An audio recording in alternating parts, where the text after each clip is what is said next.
Boom. Hey. What do you mean we're running out of time? In life? Yes, in life.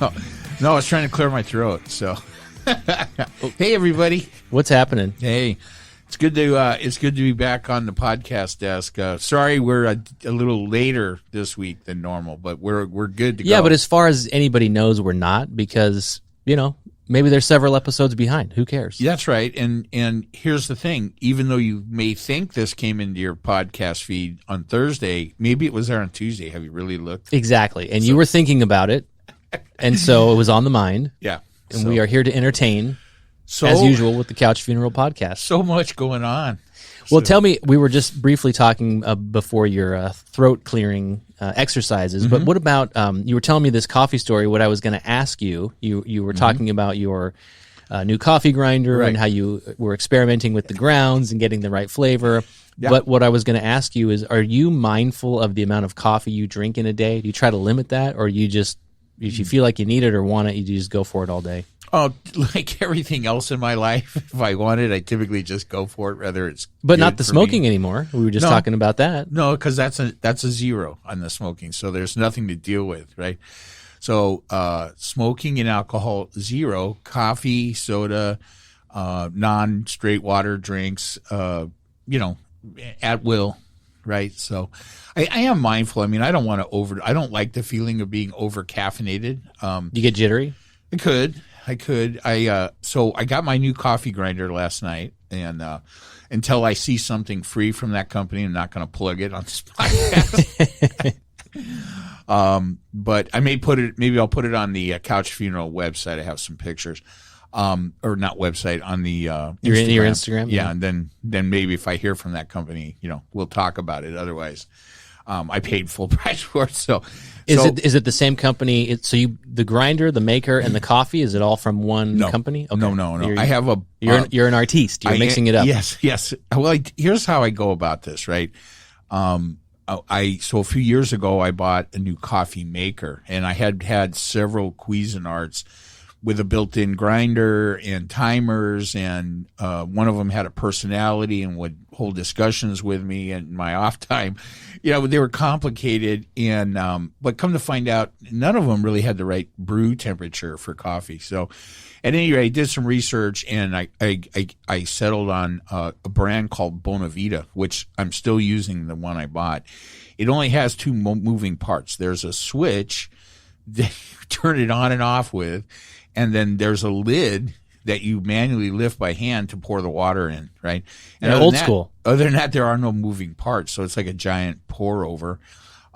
It's got some cool features. It's got a shower head, over the coffee basket. It's got a flat basket, and it's simple, right? And so it should last for a long time. I got a feeling that the water tank itself is going to spring a leak before anything else goes wrong. I can see. You better capture that water with this drought we're having.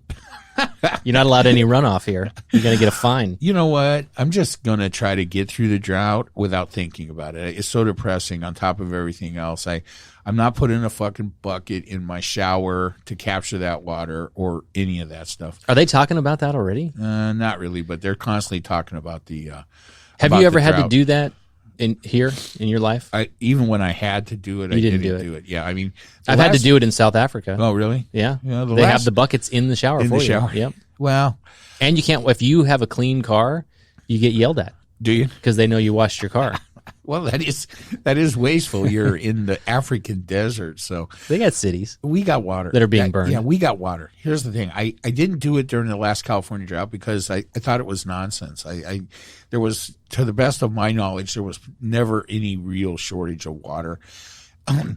Which I don't think there is in SoCal. I think we have plenty of water. I mean, we're stealing it from somebody that has water. Well, we're not stealing it. Isn't it our, I don't know, God-given right or something? I don't know. We live in a desert. We God-given right. All right, so so my burr grinder last night, got it all set up, made a pot of coffee 7:30, and said, yeah. 7:30 at night? Yeah. Said, I want to see what this tastes like. So I made a pot, and I drank a cup. So then... So you wasted the rest? Okay. Well, no, I drank it this morning. Okay. I go through all this relatively expensive coffee equipment and all this stuff, and then I really have no qualms about drinking coffee that's been sitting in the carafe since. Did you heat it? Yeah, I heat Okay. it. Yeah. Which you're not supposed to. That's like cooking the coffee more. So, but it's all kind of bullshit. So, Apparently, Pete's does that. do they reheat the coffee? I don't know. It tastes burnt to me. Well, my coffee Sorry, maker Pete's. has no hot plate, right? So it's a thermal carafe. So it's Yeah. a stainless steel thermal carafe. So, depending how hot you like it, that's a personal thing. The brewing temperature needs to be 95 to 105 somewhere. But you can drink coffee at 7:30 at night and sleep? Well, I do often, for instance, when we have people over and we've had a big dinner, 7 or something, we're having coffee and dessert, and I'll drink a cup. It never seems to bother me. But usually I'm fairly tired after one of those days. So on this weekday, on this Wednesday night, I said, I'm going to take a chance. So I got sleepy. I went to bed, and then I woke up at 11, and this happens sometimes, and I felt jittery. So I attributed that to You made it too hot? to the coffee. No, I just attributed that to the little extra bit of caffeine running around my system. So typically, I can drink as much coffee as I want up to about 11 o'clock, 12 o'clock. And then that's by then my stomach's going to turn sour. So I got to switch over to Probably water. long before that. Yeah. And so it just depends. And I think I drink I probably average out the same 3 cups a morning or something like that. 3 in the morning, and then how many in the afternoon? No. Well, 3 in the afternoon. It depends.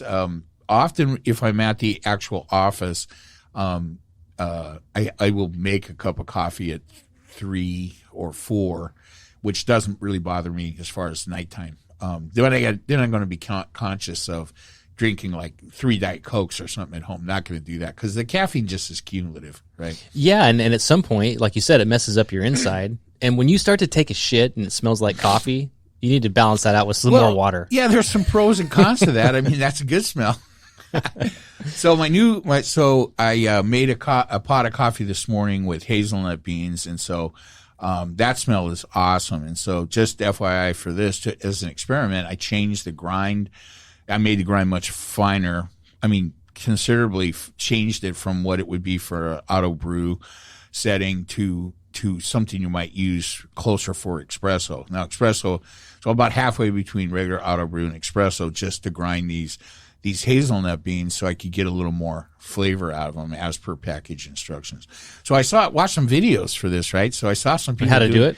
Well, I was just watching. So I posted a picture of my new grinder on my personal Instagram. He hasn't made on it your to grinder the feed, page? but yeah, on the grinder page. And then I put the hashtags on that with the name of the company. So I was looking at those pages from the hashtags, and I saw several videos. And one thing I noticed that a lot of these people were doing is they're using this particular grinder I bought, which is an entry level, higher end grinder. And Entry level, higher end grinder. yeah, it's not a $30 grinder, it's a $150 grinder, and on the grinder scene, it's the entry level of the I see, of the the real nicer expensive. grinder. So Yeah, it's going to last 18 months versus 6? hopefully it lasts years. It's got replaced. Not at the rate you're using it. Yeah, well, I mean, that's why I was totally, the old one I just threw away was Krupp, which never heard of, but it for the amount of time I used it, it did well. And then I used it for, it's been a couple of years now, past the point where I should have replaced it because it's been spitting grinds all over the counter every time I use it for quite a while. And, but I like to get my money out of it, the $39 grinder. So, But you don't ever worry that you're drinking too much coffee? does it sound like I'm drinking too much coffee? I mean, no. I mean, I would drink coffee all day too, but Yeah. and I don't necessarily look at the caffeine intake or anything. Yeah, I really don't worry about it. I mean, I just go by how I feel. If I feel jittery at all, or if I feel caffeinated with air quotes around it, that's not a feeling I like. I mean, Because you don't have really a way to take that off, because you don't drink alcohol. So, if you get really jittery with coffee, you could maybe concoct a formula with 2 ounces of vodka to peel off. I'm going to let you in on a little secret. You don't need it? No, here's the thing. Let's say you get jittery, too caffeinated, right? So then you eat a bunch of sugar, and that jacks your blood sugar level way up, and then that will make you sleepy. And so that will, diabetic way. So in other words, you're in a diabetic coma, and you won't know that you're jittery. Is that what you're saying? It will take away the jitter because now you're It'll also sleepy. take away your breath and your heartbeat and everything else. Do you know that sometimes, and here's what I think happens at night sometimes, that sometimes when you drink coffee or caffeine will make you sleepy. So that has never happened to me. Yeah, never. So because I'm already sleepy, and then I have the caffeine, and I used to be guilty of that. For me, right? I'd have, I don't know, be out somewhere at night, and then, or like you said, dinner party, and you have guests over, and then you make the coffee, and I'm already tired, so I fall asleep within whatever an hour after that, and then I'm up within a few hours. One because I have to pee, and the other because of all the goddamn caffeine. Yeah, I find that instead of waking up, taking a pee, and immediately going back to dream world, if I've had a coffee in the evening, there's a good chance I might wake up to take a pee, middle of the night. How long does it take you to be up for 25 minutes? See, I try to do this thing where if I go pee in the middle of the night, I try not to fully wake up. So like I only open one eye halfway and then I shuffle to the bathroom. I do this little, I don't pick up my feet both ways, and I try to minimize my energy output in a way to not fully awaken. Yeah. It doesn't always work though. How long does it take you to unhook all your shit? To get out of the bed? Just moments. Yeah. So you can go fast and it's not a whole thing. Yeah, because check it out. I got the CPAP on my face. I got the fucking earphones on my head, and I'm wired up to the side table with all that stuff. So, but I'm pretty fast at it. So you got it down to a science now. Oh God. So what is and we have covered some really interesting topics lately. Got some good feedback from some of the listeners. So far the vote is people like the antitrust conversations. So I don't have anything new on that particularly. So that will continue. Travis and I talked about ProPublica. Yeah, I want to get more into that. So I mean, if you want to start there, I read it. So we talked about it before I read it. We talked about it. Which I didn't know. You sent me an article and were, claiming victory on the position of the article, and then you hadn't even read it. That's not true. I didn't claim anything. I found the article, and out of courtesy, I sent it to you because all that had happened is I had listened to a podcast with one of the people that wrote the article from ProPublica. And where are they? Are they in the fake news, the alternate fact news, legitimate news? They're I think they're legitimate. So, I don't know that they have a particularly strong agenda. They don't advocate any policies or anything like that. So, what they claim is that their agenda is to put the information out there. So, because it's hard to get, they receive some kind of dump of confidential tax information, among other things, that they... Yeah, that's suspect too, right? And they say that in the article that they have unearthed tax information and tax returns multiple years from, I think it was the 25 richest Americans.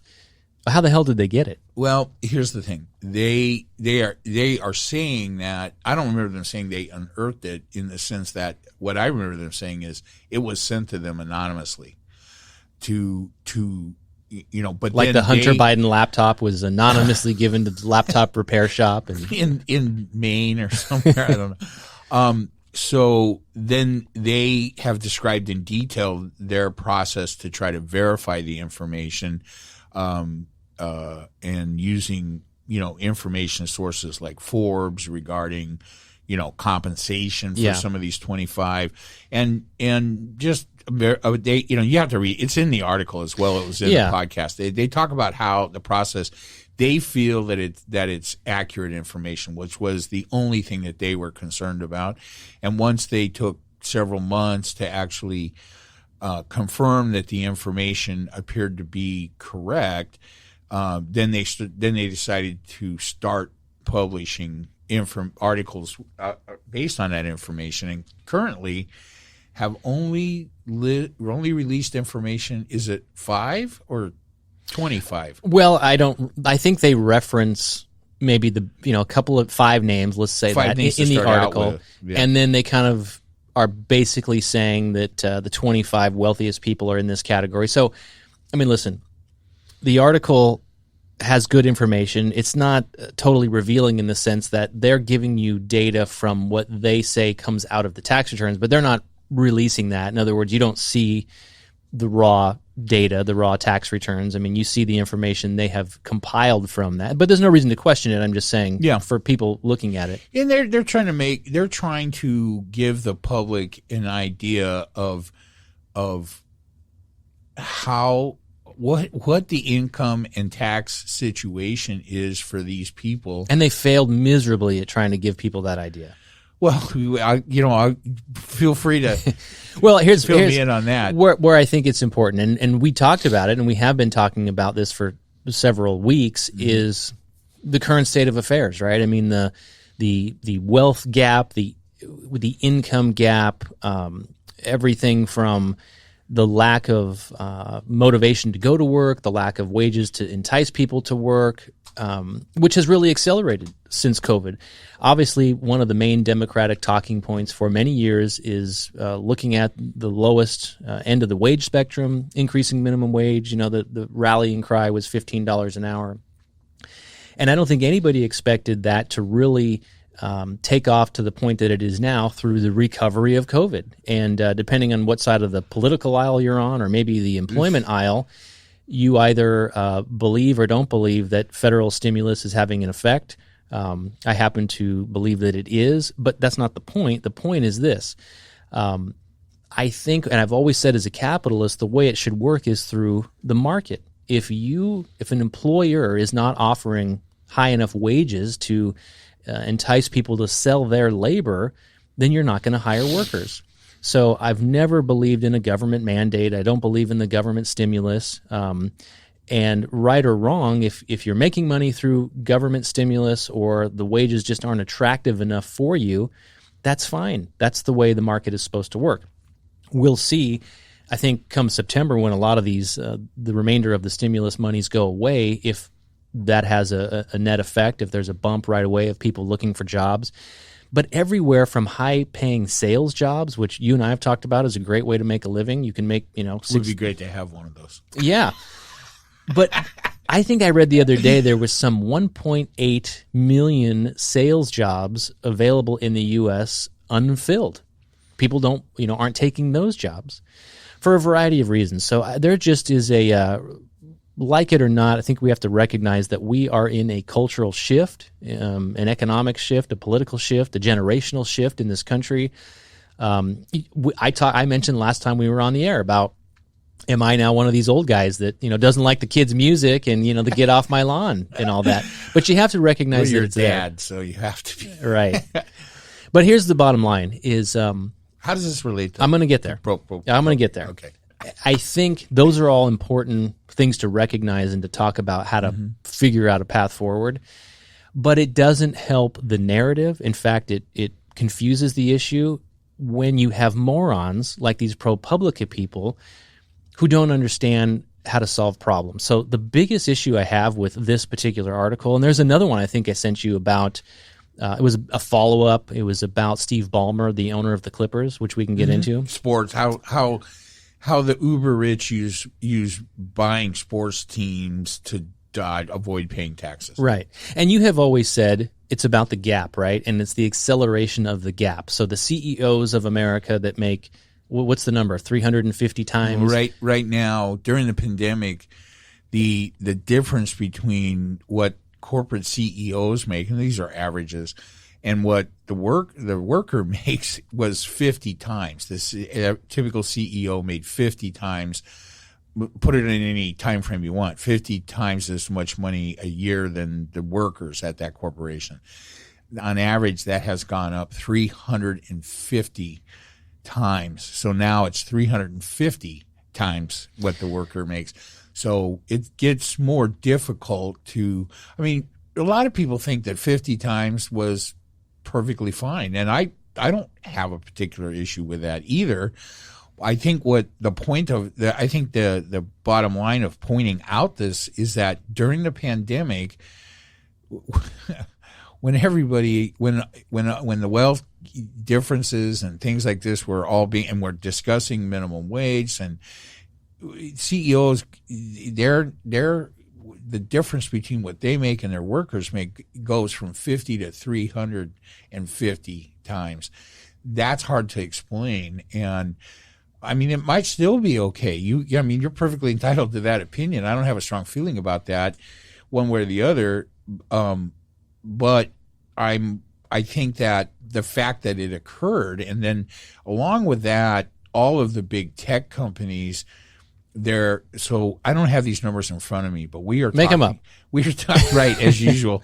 We are talking about wealth of the top, 1% or the uber rich or whatever you want to call them, has just increased by trillions and trillions of dollars, not billions, trillions and trillions of dollars. And so all of this gets to be a little bit, I mean, it serves to focus attention by people that would otherwise be unconcerned on the wealth gap, on the pay gap, and on the income. And so then when ProPublica publishes an article that is meant to enable a layperson to get a decent idea of, do these people pay their fair share of taxes? And they obviously do not. Yeah, but do you see not because they're doing something illegal, of course, because the system is broken, and it's not progressive, it's regressive, and I think so I don't know. I mean, do you disagree that there are problems with that, or do you think that the information put forth by ProPublica appears to be factually inaccurate? Tell me where you're at. No, I think the biggest issue is the two are unrelated.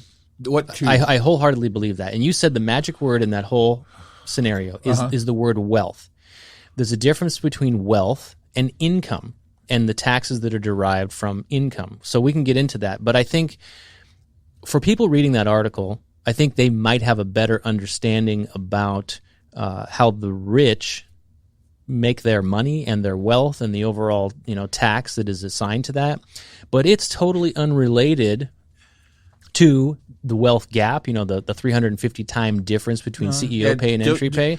We're going to get there. I know that. And that's the whole point, is people tend to lump the two together, and one doesn't solve the other. So specifically on, the tax issue, the problem I had with that article, and I think how most people understand, is they routinely interchange the words income and wealth.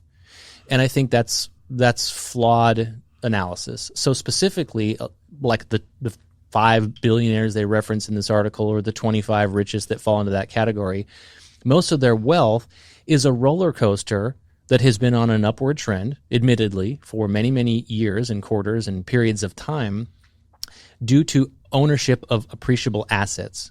And in most of these cases, it's been stocks in their businesses, or real estate or other appreciable assets. It's not purely income.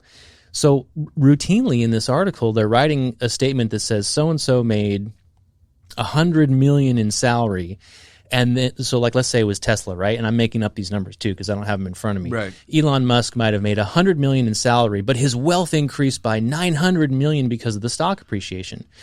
And therefore, the $25 million he paid in tax on his $100 million in income and $900 million in wealth appreciation is only 0.2%. But a great deal of the information in this ProPublica was pointing out multiple years for these people where they paid no taxes, and so there's no conflating the wealth and income. I mean, I thought they were pretty clear in explaining that once your wealth exceeds a certain point, you're out of the tax. You're out of the grip of taxes, period. Because you can then employ some methods that are legal, but the real question about that is, should it be? They're only legal because we let them be legal. And I think the main, and again, ProPublica does not push policy, so they don't offer any solution. Yeah, in my mind, they're not capable of that, and they don't appear to think that there's much chance that it'll be fixed. But taking that information to myself, and I look at this and I'm like, okay, well, first off, it's without this kind of information, it's impossible for the layperson to understand how someone that's that wealthy can not be paying taxes. But let me interject here. There are references in that article, like you just said, where there was multiple years where they didn't pay tax, but it has nothing to do with because they reach a certain income level, and at that level you just don't pay tax. There were, like you said, legal reasons why they did it. Well, there are legal methods that they employed in those years that such as depreciation. Yeah, I mean, but more than that, they don't take income. So you're in your example that you used just a few minutes ago, you said, like, well, Bill Bezos took $100 million. He never took $100 million, right?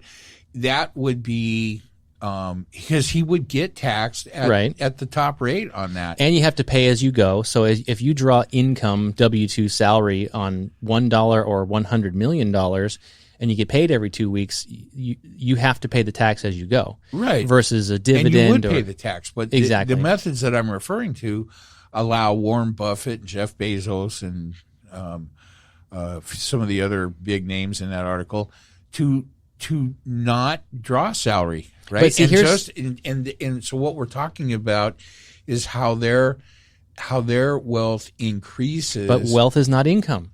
Well, here's the thing: income. Nobody's saying it is, but they routinely mix the two. I don't think they understand. No. I don't know why you didn't see this. I mean, the only reason I understand this is because I read both those articles you sent me and listened to the guy talk on an hour-long podcast. But they distinctly make the difference between income, and their point is, hey, why didn't he put it in the article? It's in there. I don't think so. Well, we can get it and read it, but what's your interpretation? But here's of the thing.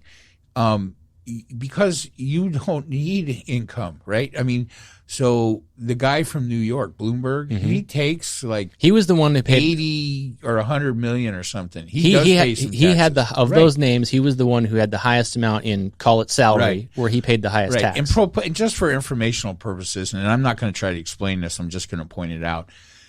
ProPublica felt that in order for people to be able to understand these how these complicated things, relate to each other, they refer to something. They developed a way to compute something that they refer to as the true tax rate.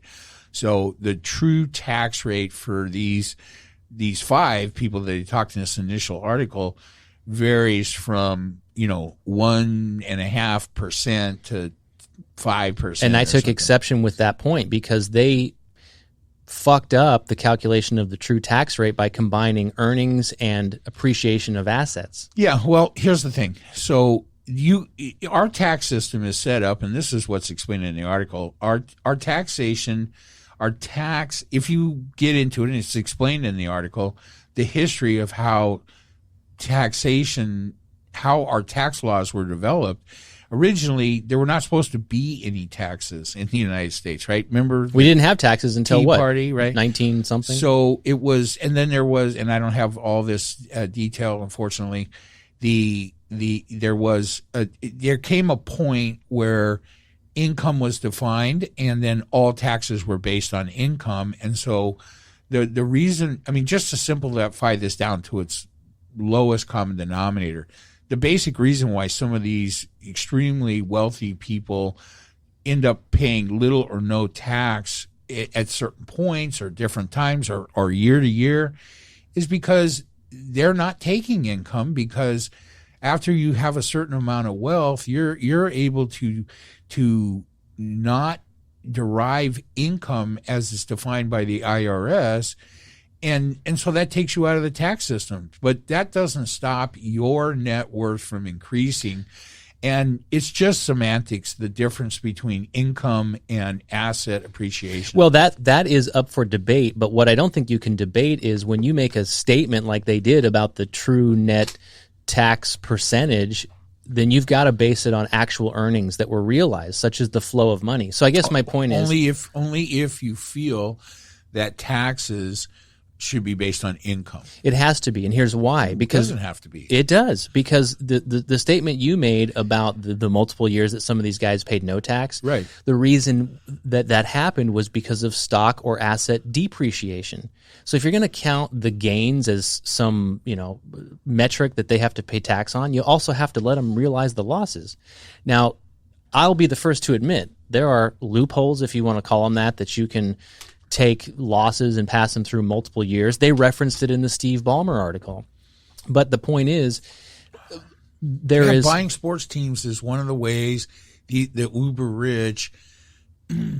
It's one of the methods they use for tax avoidance. I mean, what we're talking about here is not tax evasion, no legal, no criminal thing, but they're trying to point out and explain some of the methods that the uber rich use to avoid paying taxes, to derive increases in their net worth. And you'll get no argument from me on that. Without taking income as defined by the IRS. So listen, I think the whole point is, as society, is it time for us to redefine income in the sense of, or maybe income stays defined as it is, and the tax rate is not based on income alone.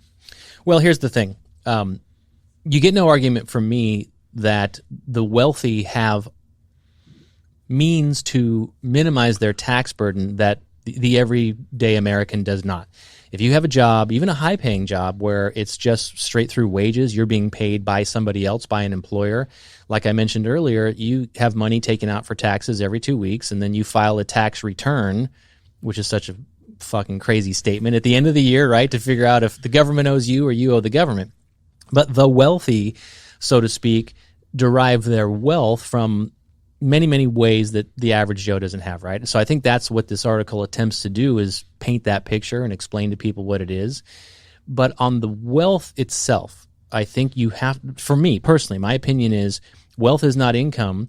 If you have an opportunity where you have an appreciable asset, but you don't capitalize on that asset, you don't sell it, you should decide when you realize that gain, when you make that income. We talked about your home, right?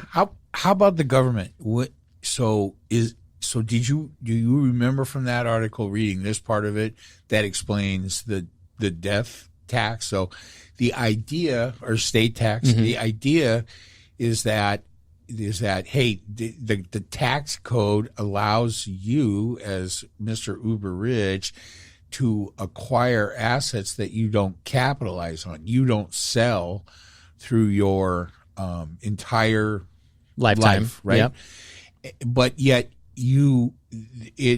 those assets that you don't sell contribute to your net worth, which allows you to borrow money at reduced rates and then to live off of, and then pay it back, and still not pay it.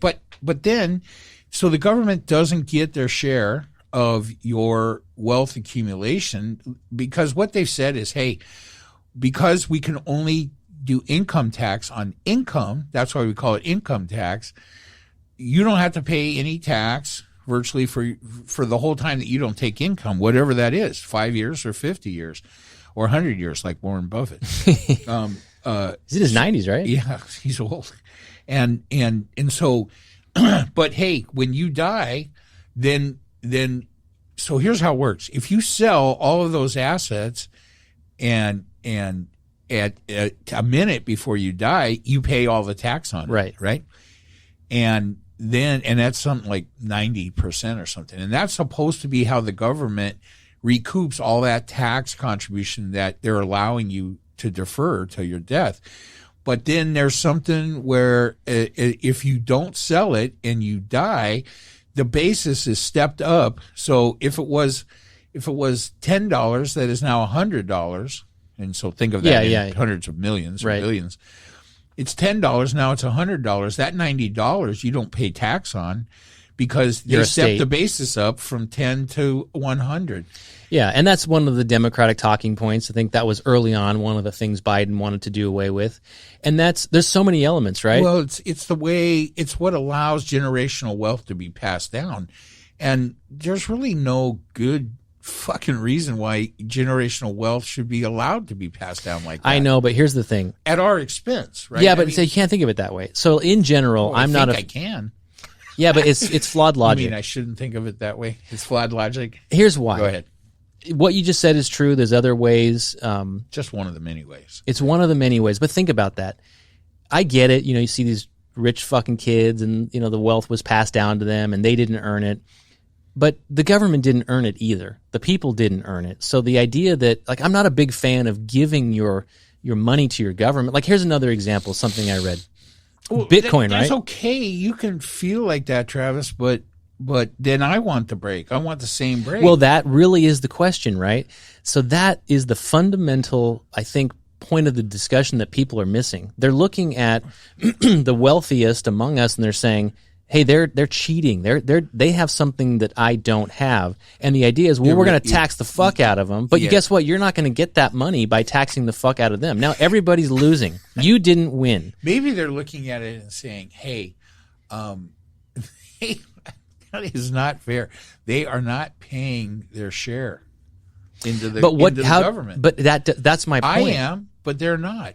But here's the flaw with that argument is that still doesn't help you. And I totally get that. Everybody wants a fair game. Everybody wants a fair playing field. I'm with you there. If you make it fair so that they keep their tax avoidance methods intact and we're okay with that, then you have to change the tax code so that I pay as little proportionately as they do. Well, maybe that's the idea, right? The whole point of... Yeah, but we need the money. We don't need the money. Government does not run on its own. We don't. And that's when you start talking about wealth confiscation because they're not paying their fair share, that's a different argument. Like here's the bottom line. You can't look, I'm going to push back on this because it is wealth confiscation for me.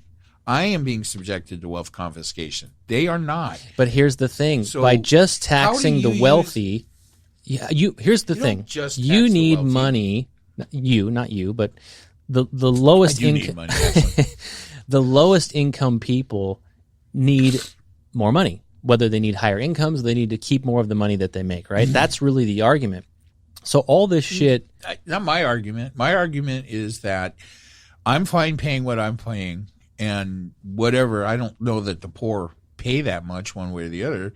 They pay more if they pay anything. I mean, there's some part of the population drops below the limit, right? And they basically don't pay anything except user taxes and things like that. But I'm not arguing that I'm paying too much. I'm arguing that they're not paying enough. And so you got to get this argument straight. If your position is that they are to be allowed to roll in that fashion, then in order for it to be equitable for me, then I have to be allowed to roll in that fashion. And then the question is, does the government have enough money to run on? Well, you see, and that's why we're all playing the wrong mind game here, because what we're all trying to do is kill each other to sacrifice for our government. That's wrong. We should be trying to protect ourselves and preserve ourselves. I don't think government. I don't think I disagree with any of that, Trav, but I don't see that so when people defend when people come out to defend the uber rich against these I mean, really, here's the thing: the pushback on ProPublica is that they're letting what everybody know, they're putting what everybody knows into some concrete numbers that make it more real, and so that people will think about it and not just go, I don't understand it, but they must be paying. They can't not be paying taxes. I think when people hear that Bezos, in multiple years paid no taxes, and in other years paid, and even then those people pay little. But that's an argument you can. That's something you can do, right? Like you can. And I had a question about that, by the way. Roll my taxes back. Talk about how you're going to roll my taxes back. Right. Well, that is a bigger issue. But hang on a second. Go back to the original point I made, which is that the issue in the article is that they confuse and conflate wealth versus income. I understand. But the point is that it's not the same. So, like, imagine if you and I were taxed. We always say, like, home ownership is probably one of the things that people derive most of their wealth from, the everyday person. Right. And in California, home prices are through the roof. But imagine you and I and everybody else was taxed on the value of our wealth of our homes. And so in a crazy real estate market like this, we have to show some appreciation of pick a number, $50,000 in growth of our homes, and we have to claim that as income. That's stupid. And then next year it drops $30,000. Well, now we have a $30,000 loss. If you drop the property tax and there was some way to do that, I mean, you can't do both. I mean, we have property tax. I mean, we're paying the ownership wealth tax already forever. Yeah, which we discussed. But you see my point. The uber rich don't use property as their main. No, wealth that's an accumulator. example. It's analogous to the. But it's all we have. I get it. But do you see why I don't think that's a fair point to make on behalf of the wealthy? Is because you and I have silenced on the screen here. CNBC, we're seeing the stock ticker. Bitcoin is down. What does that say? $1,300. Yeah, per coin. Per coin, right.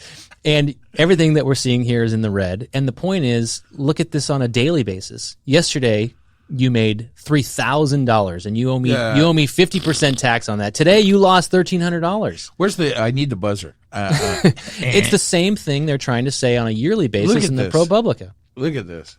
What is that? You don't even know whatever it is. It's going up. Here's the thing. That was share. What that was share of jobs advertising $100,000. When you look at the market, what you see is a line ever going up. There are some short-term dips in the market, but no matter what you say, if your wealth is based on stock, what's it called? Unrealized gains from stock, which is the main way most of these uber rich people actually are compensated by their companies.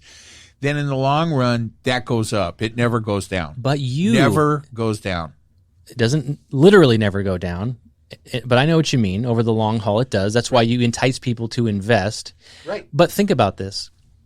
You should decide when you realize that gain. You remember the last financial crisis, 2008? Did you know anybody at that time that was retiring or close to retiring, and they were fucking panicking because of their 401k accounts? And they're like, oh my God, I lost half of my retirement.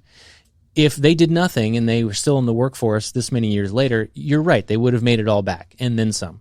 But those that needed to retire then or are not alive now, they did actually lose that money. Well, I lost 18% of my, stock market portfolio and gained it all back within 2 years. And so you're still alive. It ain't no 20-year or what is it? What are we talking about? 18 to now? I mean, that's 10 years. But let's say you were literally at retirement age at that time, and you maybe would be dead. Yeah. Let's say you're old, right? And you died. That's unfortunate timing for a few of those people, which again is a risk only normal people take, right? Super rich people that fall in worth, they would still have billions of dollars left over. Well, there's examples where that's not always true, right? But you said a key word there, risk. That's why when people are willing to take a risk and do something that nobody else is or create something that nobody else has, they're the founders, right? The Elon Musks of the world. Look, you can't get me into a discussion about whether people that start companies deserve to make more money. I'm not saying they deserve. Like it's some gift. They took the risk, and the reward is that they make more money than the people that work for them. But all of that is proportionate, transactional rather, and it's all made up. I mean, the tax rates is just a made up thing, right? You know what I think? Whatever we want it to be. You're right about that, and so that's a good segue. What I was going to say is, finances are so complicated, and I'm like a junior expert on it. Which goes right along with your junior law degree. Yeah, a lot of my titles have junior in front of them. But I like to get ones with amateur, but we're not going to go into that right in finance, in accounting, when you present financials, there's usually two key terms in how you interpret the data. And one is whether or not your finances are done on a cash basis or an accrual basis. So let me state at the beginning of this tirade. I'm not sure that I have any understanding of those two terms, and so please continue, but just know that if at the end of what you're saying I go, huh? It's simple. Because I don't understand it. And I get it, but it's really simple, and it's basically this. I'm listening now. Cash basis of accounting is simply money in and money out. Think of your home bank accounts. The money that you earned is the difference between the money that went in your account that month and the money that went out that month. Whatever's left over is what you earned, right? Simple enough. This is what I earned? Yes. So think about, I'm going to... Isn't the money that goes in what I earned regardless of what the outflow is? No, think about this in corporate tax. Whatever's left is your taxable income. Okay, so you're right, not in your personal finance world, but just as an example, if you... Let's pick an example. You have $4,000 go in your account at the beginning of the month. You spent $3,000. At the end of the month, you have $1,000 left. That would be your taxable income in a cash basis of accounting. Okay. That same example, you earned $1,000 a month. At the end of the year, you earned $12,000. In corporate finance, you would be taxed on $12,000. That's your earnings. Everything else, cash basis. Yes, everything else was the cost of your business. Okay. In an accrual system, the difference is you count the income when it is billed, and you count the debt when you say it's paid, not when the check clears. So here we are in the month of July. You sold your labor for $4,000 in the month of July. You might not get the money till September because you got a receivable problem. You with me? Yeah. You know that scenario. Yeah, I woke up there. So you're still going to book on paper $4,000 in income. That's your accrual. Yes, but you didn't get paid. Okay. You still have your expenses, but you had no income. So now you lost $3,000 from making $1,000. You lost $3,000 because you had to pay expenses. So you have negative $3,000 in earnings. So let that sink for a minute, right? Again, in a simple employment scenario, you get paid every 2 weeks. In our little mock example of $2,000, therefore it's $4,000 a month. You have $3,000 in monthly expenses. You made $1,000 profit. And on a cash basis, you pay tax on $1,000. Yes, you'll pay tax on earnings no matter what it is. Okay. But on the accrual basis, I didn't get the money, right? Right. So I have debt. So therefore, I have a $3,000 loss. But how much do you pay on a loss? I'll give you a hint. It starts with a 0. Mm-hmm. So in a scenario like that, I'm gonna get the money, right? I have a receivable problem. I'm gonna get it. I just didn't get it. So I have a loss. And that's why I think a lot of the big picture scenario about these guys not paying taxes is they use tax strategy with losses and carryovers and tricky math to say why they didn't make any income. Right.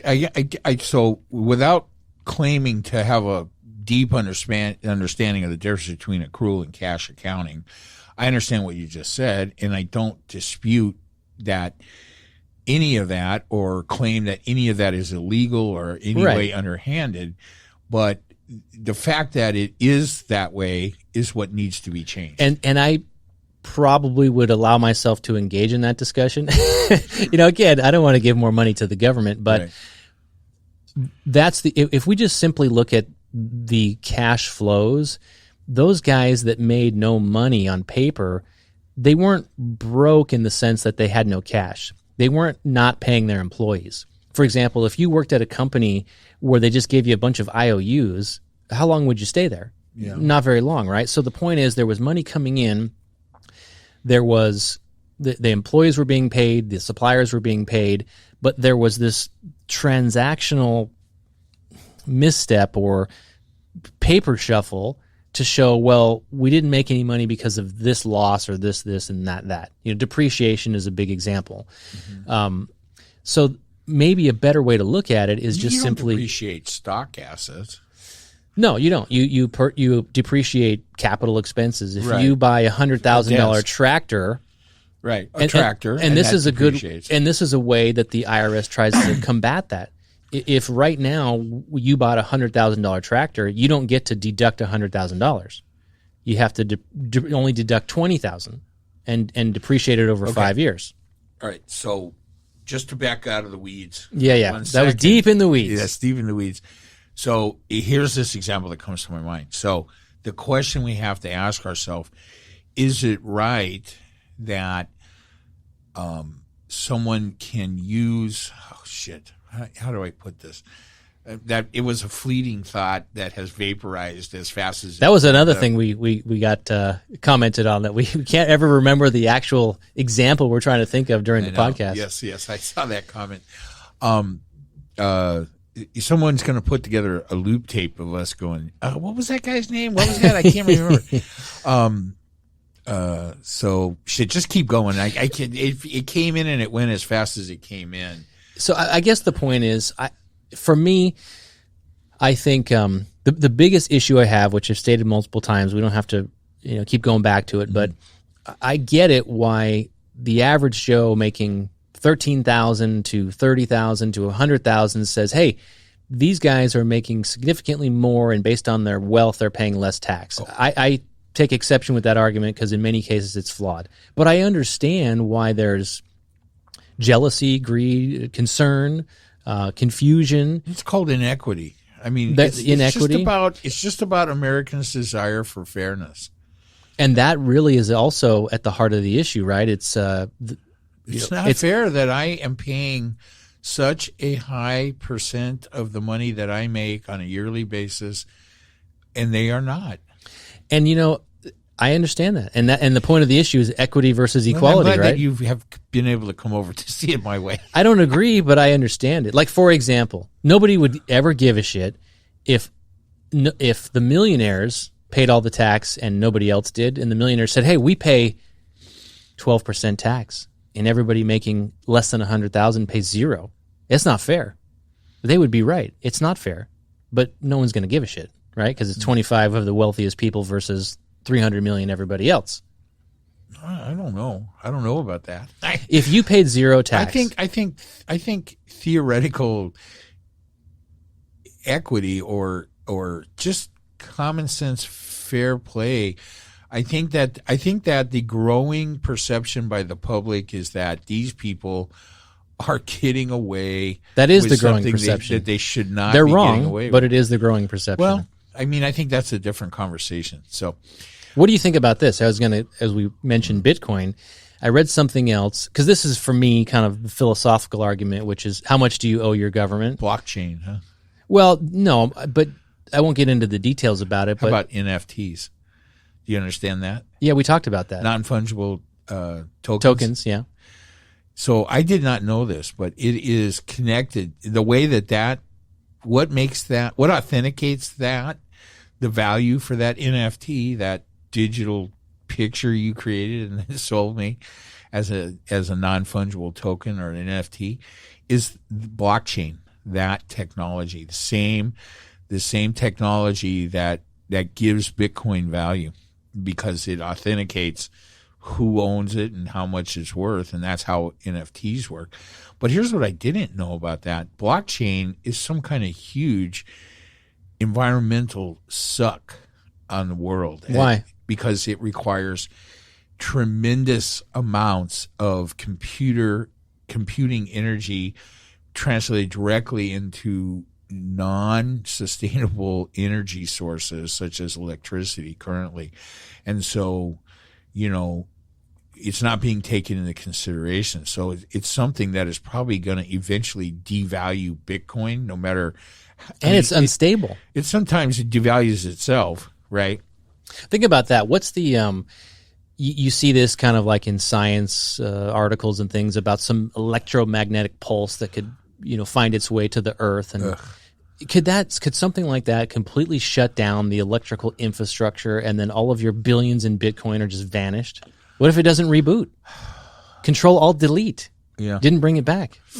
That's past my point of technological understanding of blockchain. But that's just on off.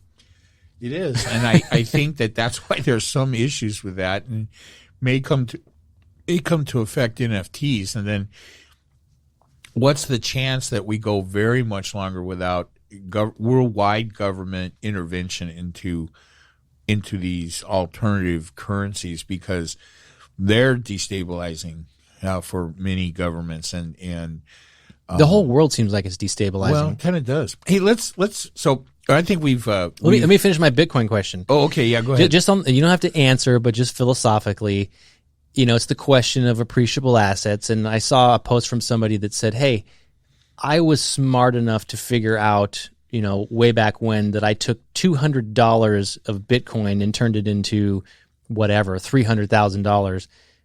Do I owe the government 50% of that because I figured out that math on a $200 bet, and now it's hundreds and hundreds of thousands of dollars? And it kind of got me thinking, like, I think as long as it's Bitcoin, I don't think you owe the government anything. But if you, Are you sure about that? If you converted that to money, I think that would be income. But isn't Bitcoin money? It's not. Like if you It's use currency. Well, what's the difference? Well, it's know. wealth. And But so it when- just got me thinking of the whole wealth Yeah. conversation. If I gave you $200 in US dollars that we all understand, and you had it in your shoe, and then magically you put it in this fucking ether of blockchain, and now it's worth hundreds of thousands, your wealth increased dramatically, and now you have some kind of a tax based on your wealth appreciation. That's a scary thought. And if I can use that to buy a car, like a Tesla, I exchanged it for something of value. here's Is the it thing. money? I pay tax on my income no matter what my cost outflow is. I know, but what I'm saying is, at what point does Bitcoin become, what'd you say? It's currency, but it's not money? Well, when I say money, I mean it's not a government-backed currency, right? It's not government-backed money. It's currency. It is a type of currency because for it to be currency, you have to be able to redeem it. Which for you can't. something. Can't you buy a Tesla with Bitcoin? That depends on the seller, right? Well, through Tesla, because aren't they a big shareholder of Bitcoin? I think you can use Dogecoin to buy. Oh, is that what it is? I don't know. I think maybe you can. I mean, and again, you've said this many times. What's something worth? Well, if X amount of Bitcoin is worth the cost of a Tesla to Tesla, then I guess it's worth that much money, right? So, yeah. So that whole thing is really, I'm still trying to wrap my head around it. I watched the special about it on Sunday morning, on the show Sunday morning, and they said, "Oh, we're going to explain blockchain." No. Did they? No, Or you just didn't get it? I didn't get it. So I think they explained it until I have a better understanding, I'm not going to be able to pass judgment on that particular show. So I'm in the process of trying to learn it, but some things are harder than others to learn. I agree. And that's, I think, clearly governments around the world, our government, they want to tax things like Bitcoin. Otherwise, I mean, that's the reason why they don't really want it. Didn't we talk about China, that they won't allow it because they can't figure out a way to tax it? And that's all what it's have you been about. following, and I'm not, have you been following, enough with the disclaimers, have you been following what's been happening in China, even as of today with Tencent?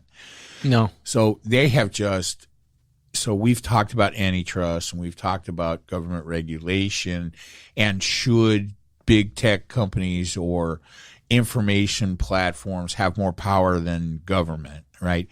Which will be one of the arguments used to justify antitrust actions or breaking large concerns up or not approving acquisitions sometimes. I think we should give them a try. Who, China? Well, big tech. Let them take a crack at being the government for a couple of years. See if they can do a better job. Well, here's the thing. Just FYI, and this will go more to support your view of your dislike for antitrust. I mean, we're seeing it in China real time. I mean, they have actually. I mean, what's the guy's name? Jack Ma from Alibaba, which is the Chinese version of Amazon. China disappeared him for 2 weeks, right? Nobody knew where Jack Ma was. Did he come back? He's as rich as Bezos easily, right?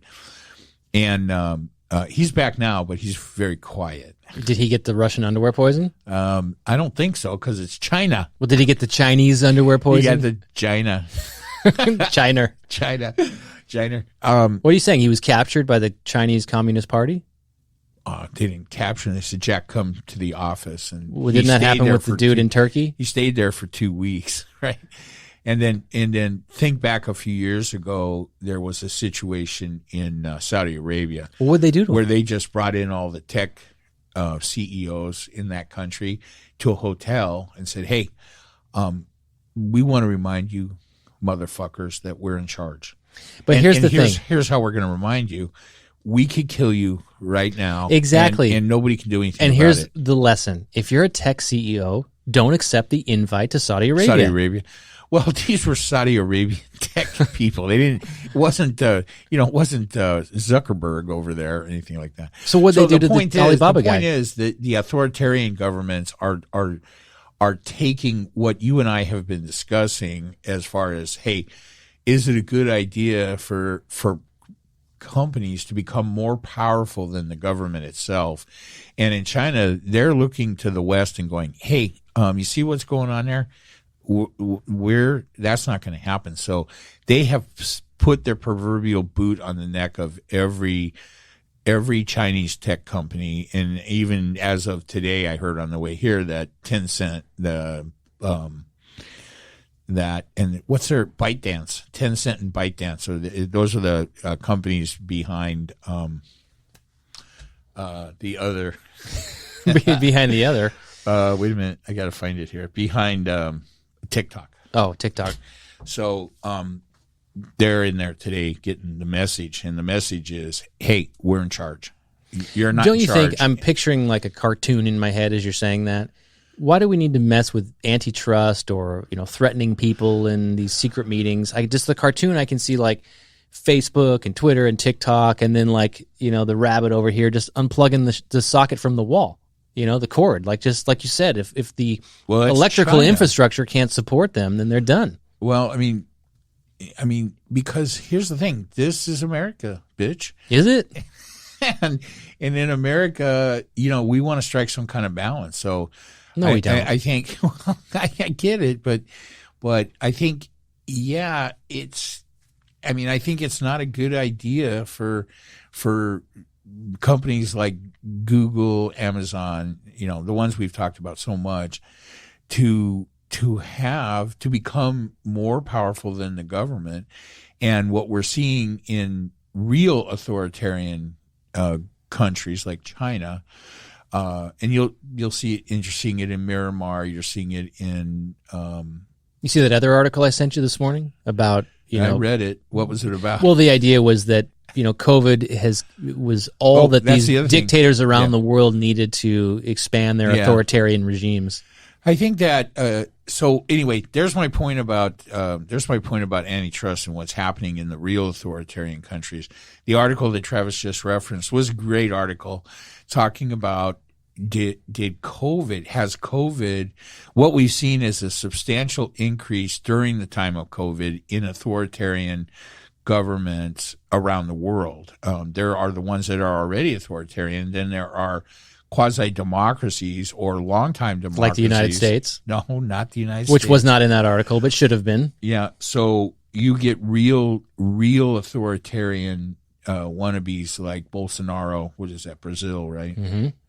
And they use the COVID to strike down the Covida to take away civil liberties from the populace, right? And in Brazil. And here's the important thing that I took away from that, and I've been saying this all along, and this is why Trump was and remains such a dangerous threat, and his whole ilk and all of his followers, is that they are tearing part of, if it was just Trump, 4 years of nonsense and hyperbole and crap from him, but it was the damage done to the institutions. In Brazil, the only thing that has stopped Bolsonaro from wholesale slaughter of the democracy there are the courts and the institutions that have prevented him from indulging in his worst authoritarian tendencies. And that's what it is here. And so when we see people engaging in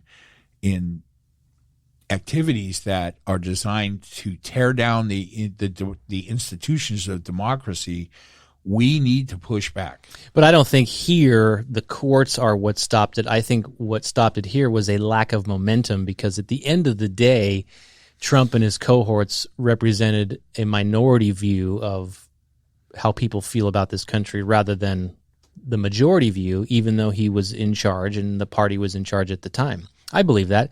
I think when you look back and the whole dust has settled, I refuse to call this fucking thing an insurrection. There was another article Megan was telling me about some fuckhead who was there at the Capitol and was tweeting pictures like, look at me, I've breached the White House. I'm touching the White House. He thought he was at the White House. He didn't even know where he was. Well, average intelligence. How do you, that's not an insurrection if you're at the wrong fucking address. Well, I mean, I don't know. That's a pizza delivery gone wrong. I'm going to let you have your opinion about what to call that mess.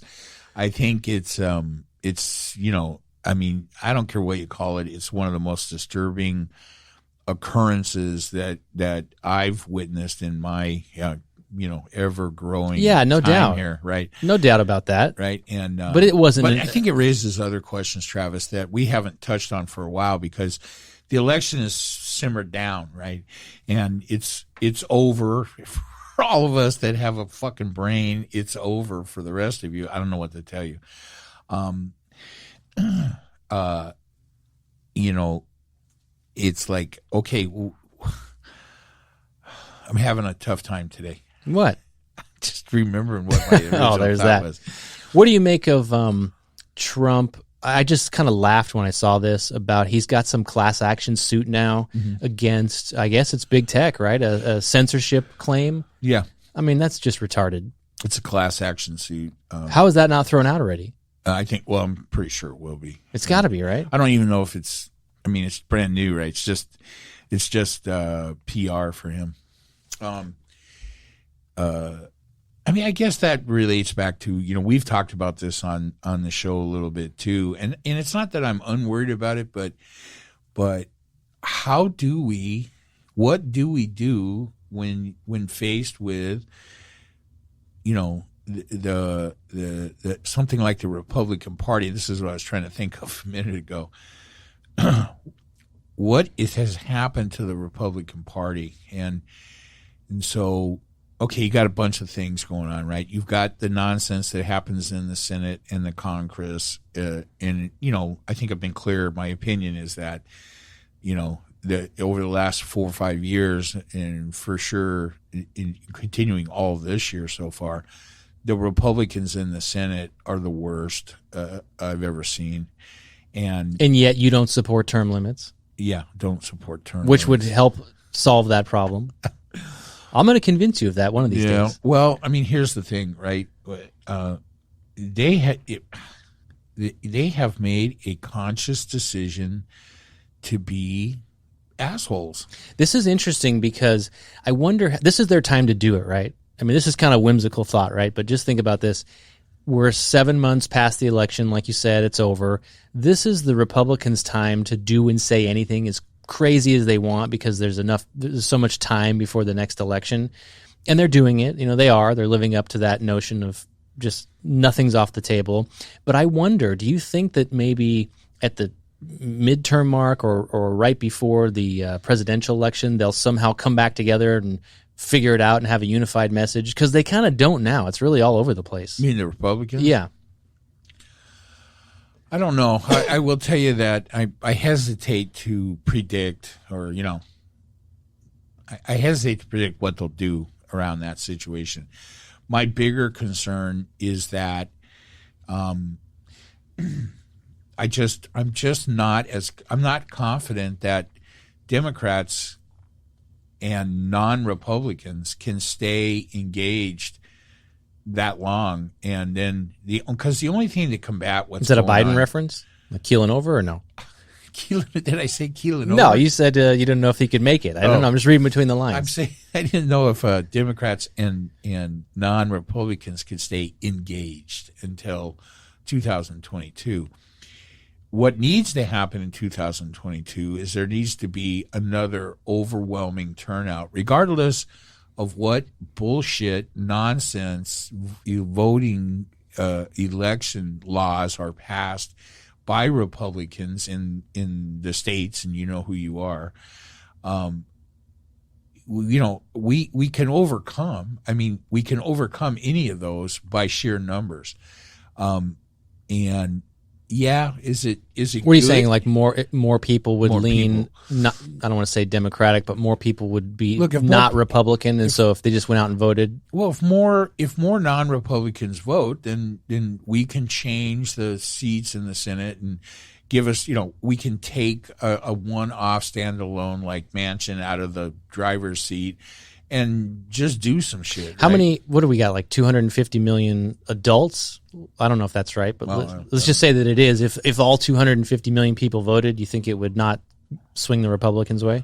I think that if it was compulsory for every adult in the United You had States to to? cast a vote, which it should be, That's it would interesting be thought. fully Democratic. Yeah, I mean, the numbers are pretty overwhelming, right? And the bulk of the population's in the cities, not the rural, right? There are certainly people in the rural areas, but those, when you look at a map with red and blue shit on it, as far as how things are spread out politically across the country, it looks amazingly slanted on the Republican side. That's because, 5 more Republicans in Montana, makes the whole state red on the map.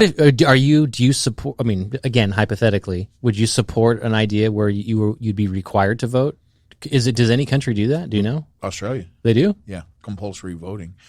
Yeah, I think it's fucking ridiculous that. What about this? Every adult, you get like tokens, right, on your 18th birthday. You get, pick a number, 50 independent tokens. You get 4 blue tokens and 4 red tokens.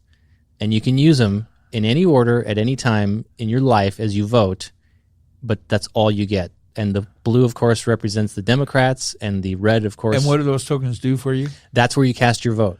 So in any presidential election or any election, you can. So if you're alive for 30, well, what would it be? I said 58, but I mean that if it's presidential, it would be less than that.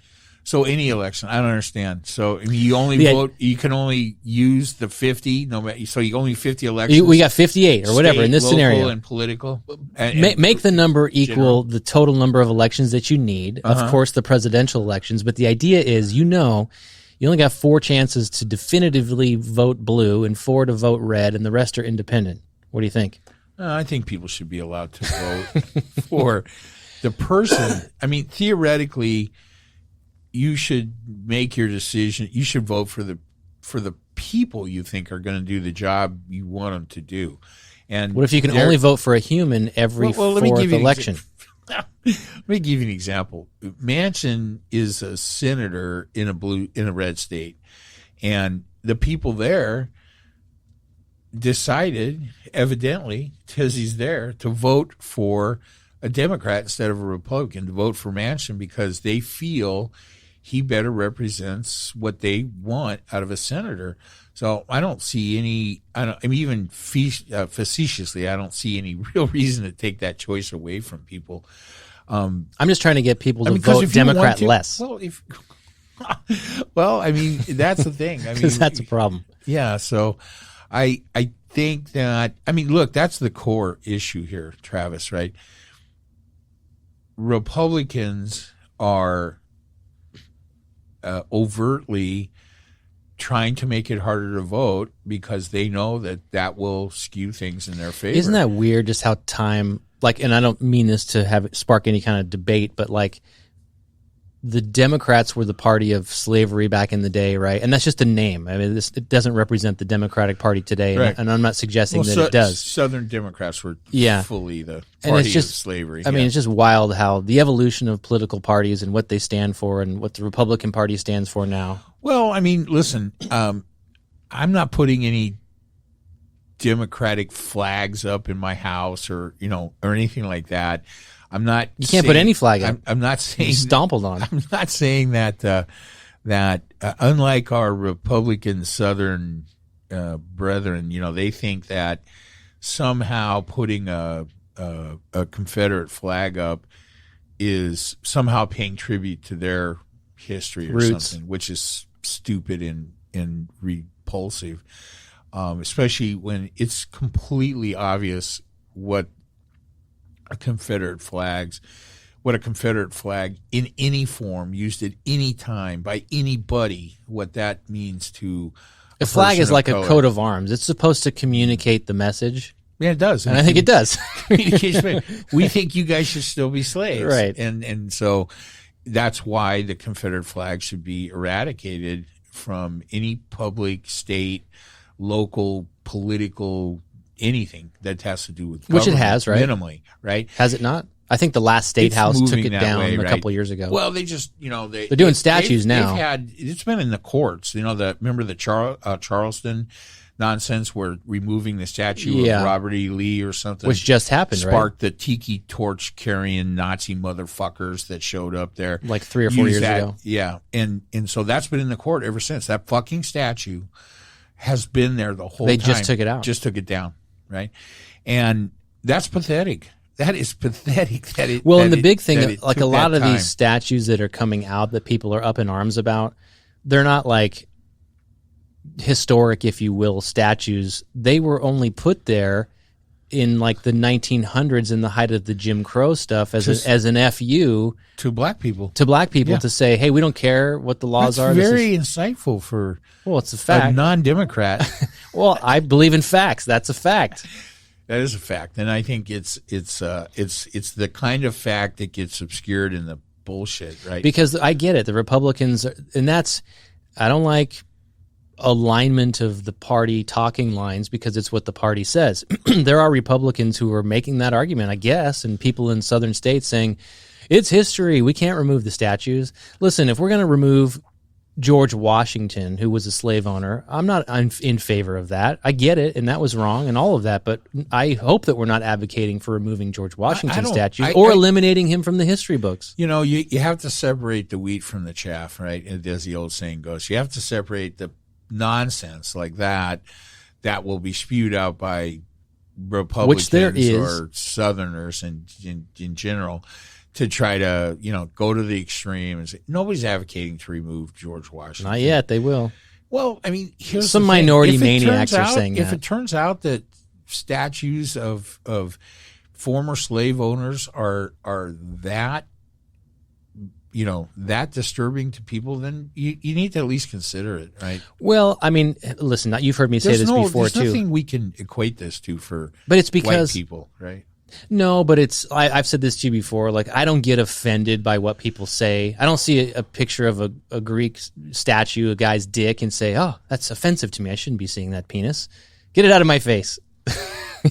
I'm not calling for taking these statues down. I think he doth protest too much. You're giving me the wink. Do you have to pee?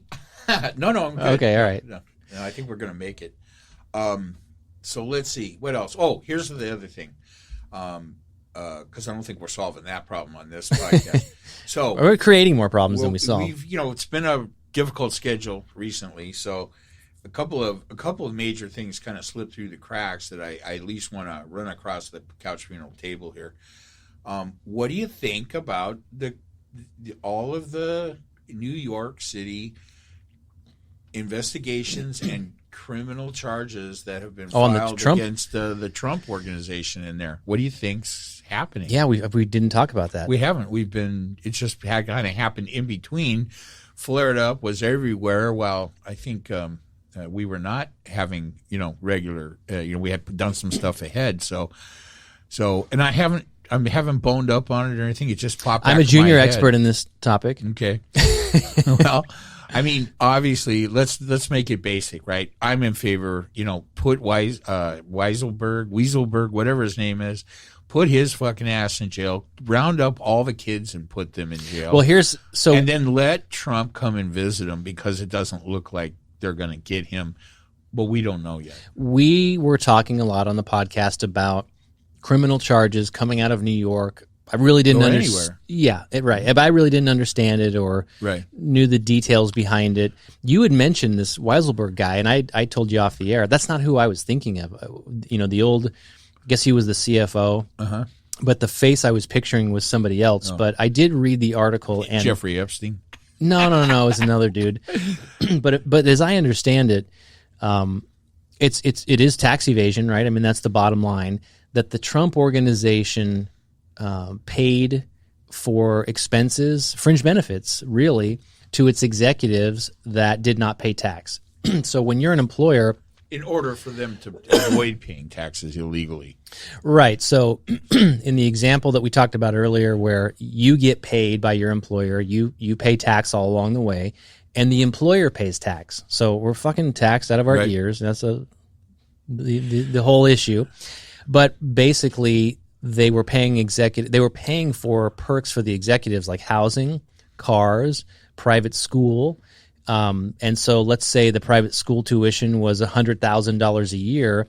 You know, I would have to pay you $150,000 a year for you to net $100 to pay for the tuition, and that's legal. But instead, the Trump organization paid the direct tuition of, say, $100,000 a year. Therefore, you didn't show it as income, so you didn't pay the income tax, nor did the Trump organization pay its employer tax. Right. And they're saying that was deliberate, and that they kept all kinds of detailed, I think Excel files is what I read, that showed, you know, it was a way basic criminal 101. You don't keep a second set of books in print. And why they did it was kind of like an FU, like, oh, we're paying this fucking guy too much. Look how much we give him in perks. So they hold it over his head when it comes to raise time. Right. And they had like years and years and years of records. 15 years. Right. And so which represents a purposeful, knowing, criminal scheme. And I also think you can do those things exactly the way they did it if you 1099 the guy, and then so he has to pay. He has to pay, which would then kind of iron out in the wash of whatever his personal tax returns are, which would show losses, of course. But they didn't do that. No, they didn't, because they were not paying the associated payroll tax. Correct. Right. Right. And so now this is what has come out. So did they arrest the Weiselberg guy? Yep. But he posted bond or something. He's out. Yeah. But here's the thing. So he has resigned. He held 50 or so different posts within the Trump organization, and he resigned all of them just prior to being arrested. What do we think that means? And to the best of my knowledge, he has not flipped, and I think that their real desire is not necessarily to prosecute Weiselberg, but to encourage him to flip on bigger fish. Yeah, they want to get him to say this was Trump's idea. He signed off on all of these expenses. Yeah. He was aware of it. So he hasn't flipped. So what do you think Cyrus Vance and the SDNY? What do you think they're thinking? Here's what I think. They are thinking that what sometimes happens, because these guys have a lot of experience, right? It's easy for Weiselberg in the beginning to say, I got nothing. There's nothing for me to say. I'm not going to let you do that to me. You can't manipulate. But then once he sees the jail cell coming, things change. Yeah. And I guess the last piece I would add to all that is I think the number I read, total perks to that dude, was like close to is it $1 million over the years? Millions. Millions. Yeah. But it was like in blocks of, tens of. If it was $5,000, it was criminal. Well, and here's the other thing. I'm going to throw this out there. How much does it have to be? It doesn't. No, I'm not arguing that. Yeah. But I guess my reason of saying that is whatever the number is, it was over, like you said, a 15-year period. Right. For whatever that's worth. But yeah, organized, so racketeering, right? Organized criminal. But here's the thing that my immediate thought was, I don't condone any of it, and they're right. The government is right. This was a deliberate attempt to avoid tax. Yeah, she's hot. No. I was thinking that was the ex-press secretary for Trump. No. It's not her.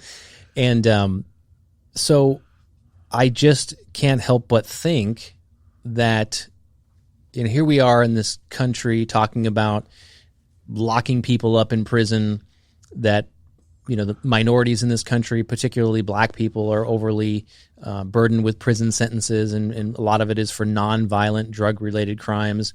Me personally, I'm a pro-drug guy. Not that I do drugs, but don't give a shit if you do.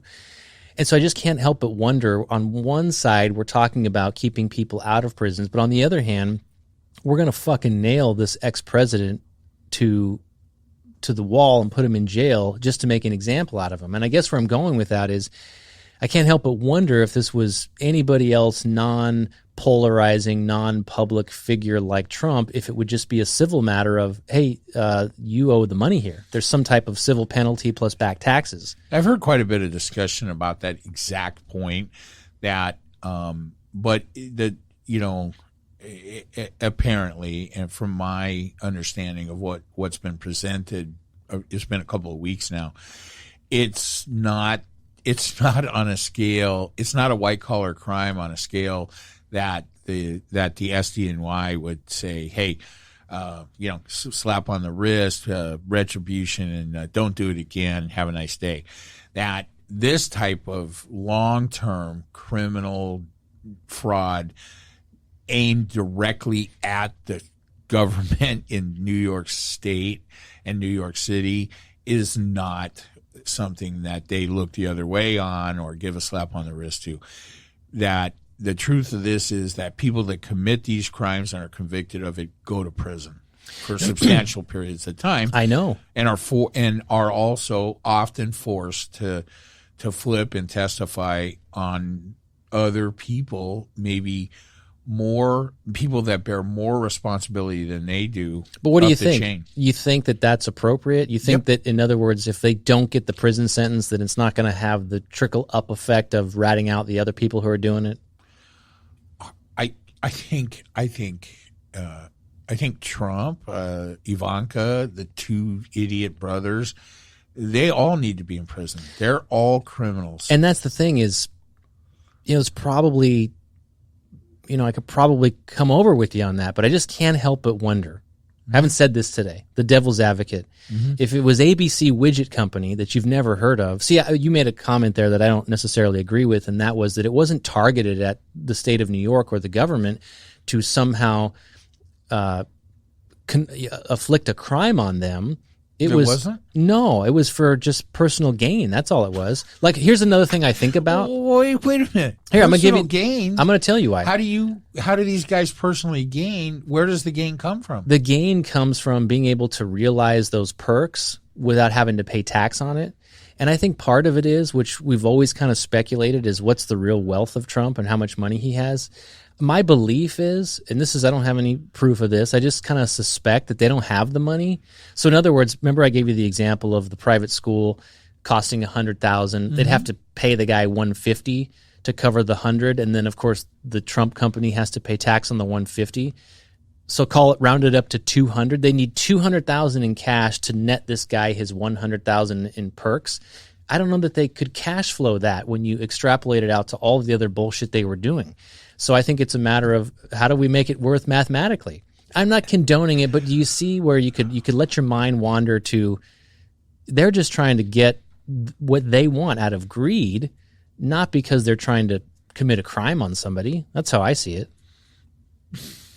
Don't see. Okay. That was beautifully executed. Oh, my God. Let's give me some credit for staying silent while you, whatever the hell you did with that. But go back. I mean, I'm not saying that is a word salad that needs some Italian dressing. Listen, I'm not saying that they should just get a slap on the wrist. I'm not saying they should be let off or anything. All I'm really stopping short of saying, are we really supposed to be putting our citizens in jail over this when we're talking about letting people out of jail? I don't think so. I'm going to, while I try to formulate a more elaborate response, let me just point out something that I can quickly rattle off for you. A black guy in New York City steals a loaf of bread to help feed his family and goes to prison for 20 fucking years. Right? So, yeah. I mean, I say that? Didn't I say that we have a prison problem? Why are we? I don't know. You couldn't miss the point anymore if you were on a spaceship going in the opposite direction. You could be on Blue Origin right now, going to the Mars or whatever.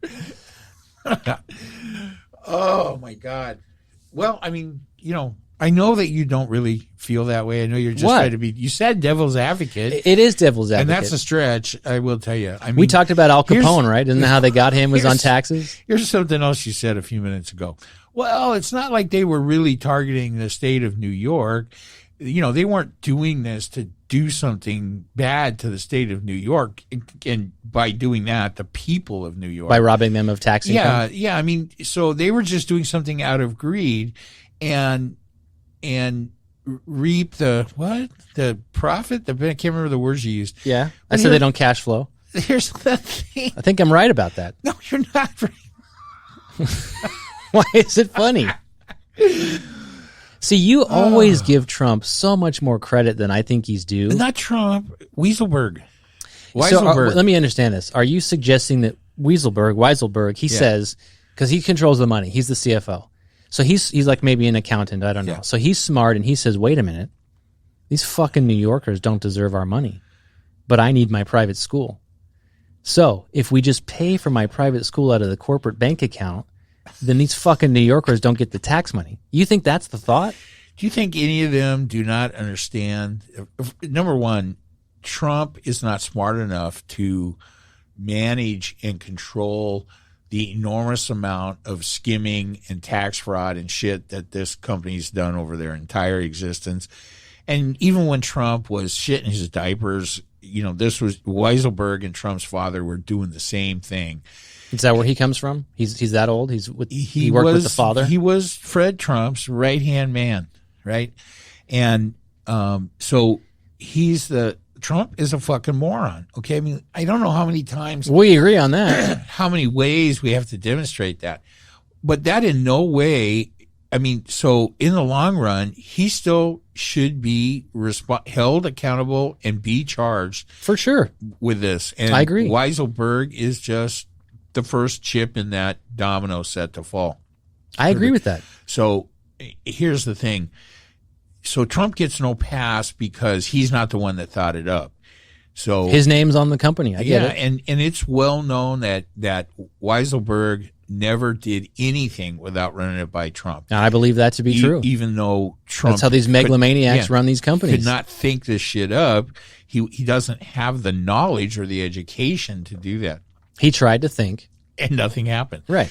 So having said that, I think that in these tax violations, these criminal activities have all, I mean, I think it's going to all come out that all three of the kids are going to be involved, because if they were doing it for Weaselfuck, then they were doing it for all of them, right? Of course. And so I think there's a tremendous amount of legal liability for them. And, I mean, look, he's out of office. He's not coming back. I don't really care what happens in 2022. It's not going to put Trump back in office. I don't think that's a thing. I could be wrong. I didn't think he was going in office in the first place. But if there's some way we could convict him of a crime in New York before the 24 election, that would be good. Well, listen, you and I are more aligned on this than not. This little exchange, I think, demonstrates. Right. I just posed the question, should we really be throwing people in jail over something like this? I don't dispute the fact that it's a crime. Should it be a civil crime versus a criminal incarceration? I think so. Should the penalties include all the back taxes, maybe closing down the Trump organization, whatever it is, right? I mean, should we be jailing people? It was Cyrus Vance that shut him down on this fake charity. I mean, the fact that he's running a fake charity and that was shut down after criminal prosecution. Was that the Trump University? No, that was a different scam. There was the Trump Foundation. It was a fake charitable organization. It wasn't a foundation. It was just a front to move money and do more. That's nonsense. Probably all true. The Trump University was a straight up scam. Yeah, I know. Fraud on a criminal level. But think about that, and maybe think about it after today. How many times has he been bankrupt? I don't think they managed money well. I think if you look at the entire structure of how they've grown, it's been borrowing money to pay for shit. I don't remember who I had this conversation with, but I'm going to make a statement and give you a chance to agree or disagree. Business people make shitty presidents, right?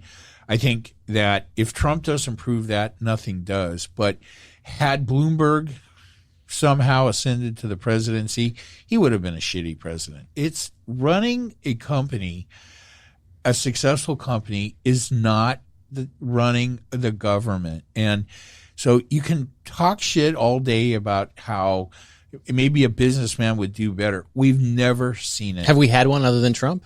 In the presidency? Yeah. I don't think so. But is he really a businessman? Well, he's not even a businessman. He's a reality show host. But that was the claim, right? I know. That was and the same claim. with Bloomberg, you're right. Yeah. And that remains to be seen. He was Bloomberg never president. Would have been a terrible president, right? I mean, if ever a guy was, reanimated from the dead, it was Bloomberg, right? And he's too short. Well, Trump is a tall, fat fuck. I will give you that. But we've talked a lot about the qualifications of a president, and we spent a lot of time talking about that a businessman type person doesn't qualify you. And I understand it. I don't think any one thing qualifies you, any one thing, right? It's cumulative. And at the end of the day, I think it's your ability to process information and make decisions. If you are a politician, and you have to be a politician to be president, and somewhere along the road you had a business and you were good at it, that's fine. It's not a disqualifier. But if that is your sole claim to why you should be the president, that should be a non-starter for now and forever, people. I think the reason why it's being used, I think the reason they use it is because a lot of these big government social democrats that maybe don't have business experience are saying we need to spend money here, here, and here, but they've never experienced having to make a business successful and run and cash flow on its own without government support. I think that's what you hear, and take that for what you will. Mm-hmm. But I agree, that doesn't necessarily qualify you. And like what I've said about Trump, he was a reality show guy, and he was in movies. Does that qualify him to be president? I think we need to take whoever was the head of NBC during the time of that show. Jail that person? Put that fucker in prison, right? I mean, they created this monster. Is this country, not by numbers but by percentage, do we incarcerate more people than any place else? That's my understanding. By a lot? By a lot. We have 4% of the world's population. We represent 22% of worldwide consumption.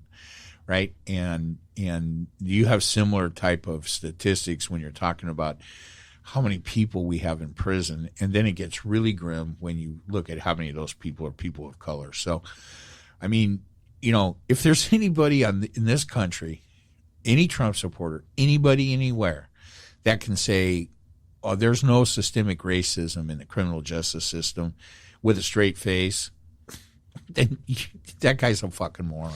I can say it with a straight face because I don't like that word. I understand what word? I don't like the word systemic in the sense that I understand the historical perspective and I understand all the things. Is there a way I can put it for you that'll be less offensive? Oh, I'm not offended by it. I think we need to communicate it better. Okay, so I love this discussion.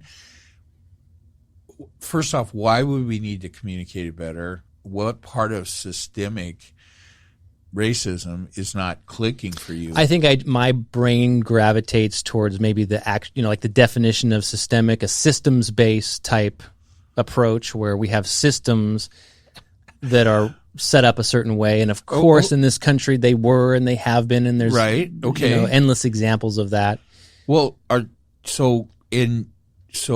some undetermined number of people of color have been imprisoned by the criminal justice system along the way, and I'm sure some of them have died and some of them have gotten out, but they're still in prison. So it's not over. It's not the past.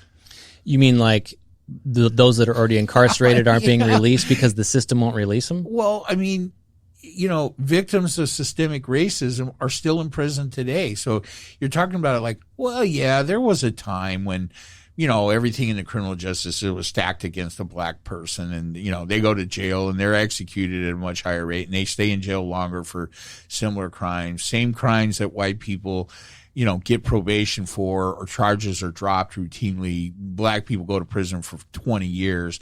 right? Again, the example I used earlier, a black person in the inner city steals a loaf of bread or some kind of food product worth a few dollars, is caught, convicted of theft, and goes to prison for 20 years.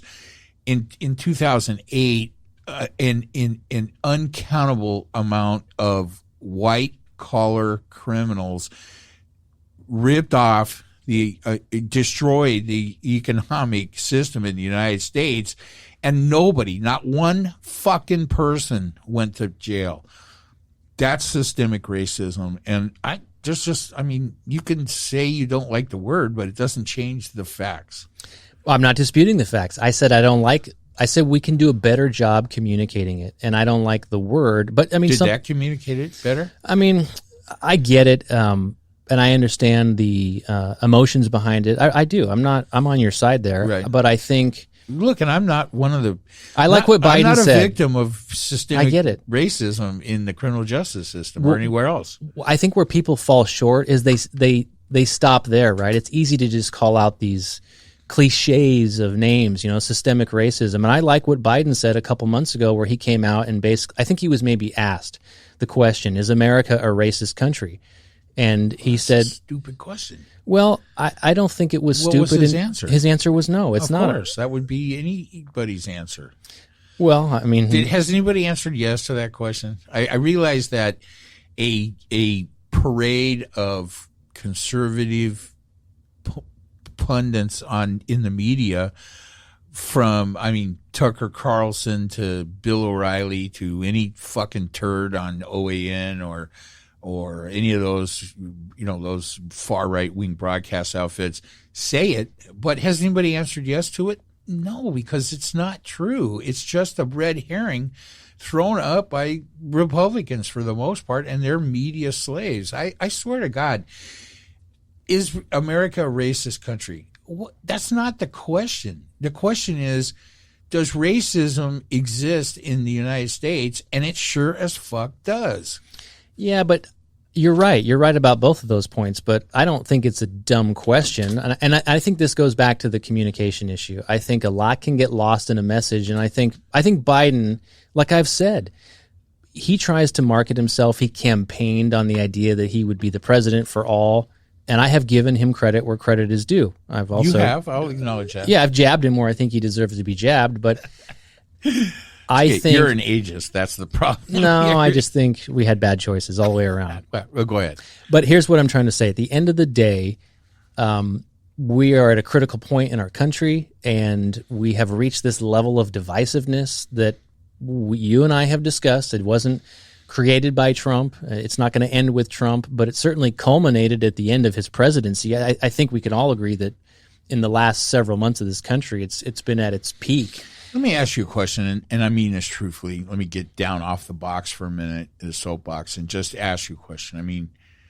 and I'm getting the feeling from the way you're phrasing that at some level you feel there's some kind of shared responsibility for the divisiveness and the state of political affairs, that somehow you're about to make some moral equivalency that, hey, there are people responsible on both sides for the. That sounds familiar, doesn't it?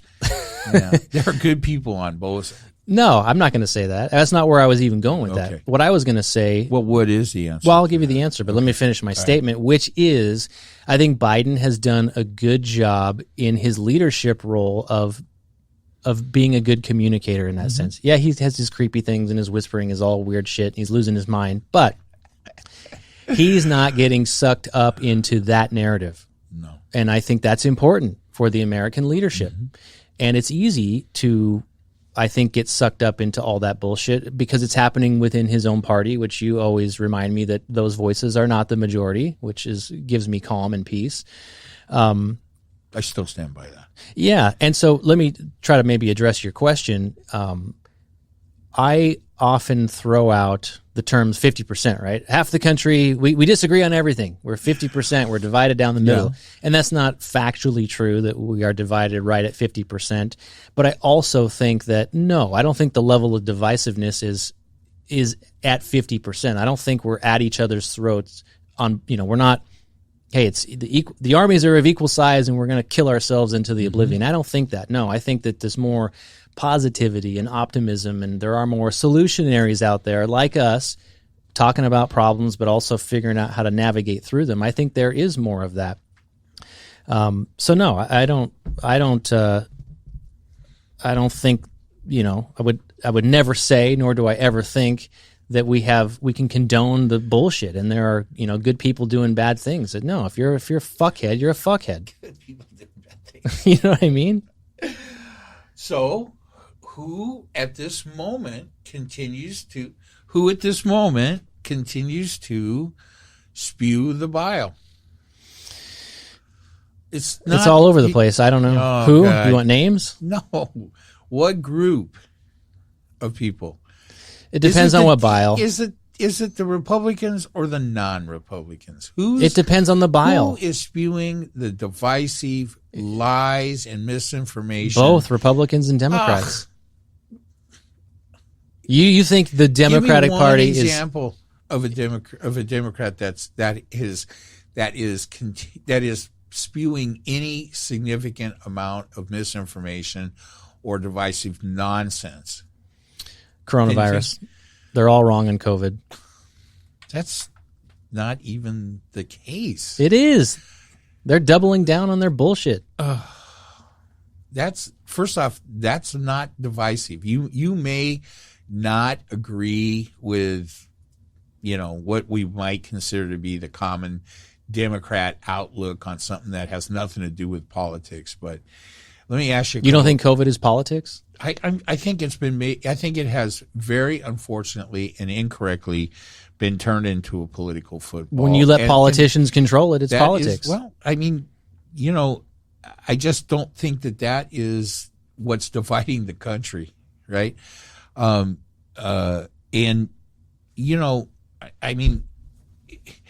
not sure what it is you think Democrats are saying about COVID that's not true. I get that you don't agree with the way many Democratic governors and other governors, for that matter, how many state governments have handled how to try to control it. Well, I'll give you that. I can't sit here and tell you that everything they did seems to be correct, but I don't think that that's part of any kind of plan. And so, if you just want to randomly pick things that people, I guess. Well, isn't that what your question was? My question is. Your question is basically the implication is the bullshit that's going on with the Republicans regarding the election and all the auditing and all the nonsense about. They are destroying the public's confidence in the election system, in the vote. This is a straight up authoritarian move to topple democracy, and it is not stopping the way it should be stopping, right? What do you mean? Well, and here's the thing: the Democrats aren't putting out that message. That's not coming from Democrats on that one topic. I agree. Independents. You're right. All this rhetoric about that election, pick something else that divides the country. Right now, that's the main thing. You think though? You're right. That obviously those issues are there, but do you think that argument is winning? Do you think that America is divided over that? Or are we actually divided? Or do you think most people think, hey, it's my belief. I'll just ask it. I'll just tell it this way. It's my belief that most people, more people, I should say, think that that's bullshit. Most people are like us, which we're saying, hey, this election is over. It was fairly decided. There was no fraud or corruption. Let's move on. I agree with that. But the question that we're dealing with is what group continues to participate in incorrect division, misleading, misinformation, and rhetoric that is meant to divide the country on a continuing basis. That's all coming from the Republican. On that issue, you're right. From the actual Republican Party. On every issue. Pick any issue. How about all the stuff on wealth and finance that we talked about at the top of the show? That's mostly the Democratic Party arguing that, none of that is misinformation. None of that is designed to be divisive. It's just information, right? Especially if you're talking about ProPublica in particular. I don't know of any politicians. Isn't that designed to influence, though? It's designed to at least according to ProPublica, and until someone proves to me otherwise, their goal is to report. That's what they do. That's what they've done in the past. They didn't just pop up over this issue. Yeah. And so okay. So which part of the Democratic Party that you hate so much, right? Which part of their platform or which part of their goals is on a par with the crap we see? Well, I didn't say. I'm not Republican? arguing that. Okay. I'm not saying it's equal. I guess what I'm hearing in your statement Down is a rabbit hole. I mean, I'm down a rabbit hole. Well, on this. it's all partisan. I mean, that's at the end of the day, it's all partisan. I'm not equaling the two. In those two examples, yes, the nonsense about election integrity is far more severe and divisive than the economic wealth gap in this country. But make no mistake, that argument is coming from the left. The wealth gap. Yes. Yeah, but I don't see that it has an agenda on a par with its agenda is wealth confiscation, government control of labor. Fairness. That's its agenda. Yeah, that's right. It's not fairness; it's control. Equitable taxation. Okay. Well, I mean, I guess I got off the rail there because we're talking about what continues to divide the country. Why are we not coming back together? Why aren't the wounds I think closing? I have an answer to that. Okay, go ahead. I think it's a philosophical issue of the individual or the community. What do you think of that? I don't know what that means, so expand on that a little bit. I think, and I'm just off the cuff here, and I don't have any, historical references here, but it just seems to me that there was maybe the issue at hand is, we're all in it for ourselves, we're all on our own versus the collective. What can we do together as a nation? What's the famous Kennedy quote?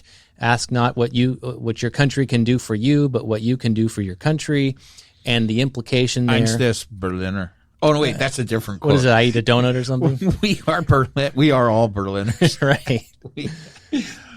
No, do what you ask not what your country can do for you, but what you can do for your country. Right. And so I don't know. It just seems to me, in kind of a follow up to what we've been talking about, just this change, this cultural. Maybe we have a cultural identity problem. And it's not a political party alignment. I just think that, I don't know. I threw it out there as a hypothetical, right? Mm-hmm. That's a possible, maybe we have an identity crisis of the individual versus the collective as a nation. Yeah. And I think that, at this point, the Republican strategy is to stoke the fires of division at every chance they get. I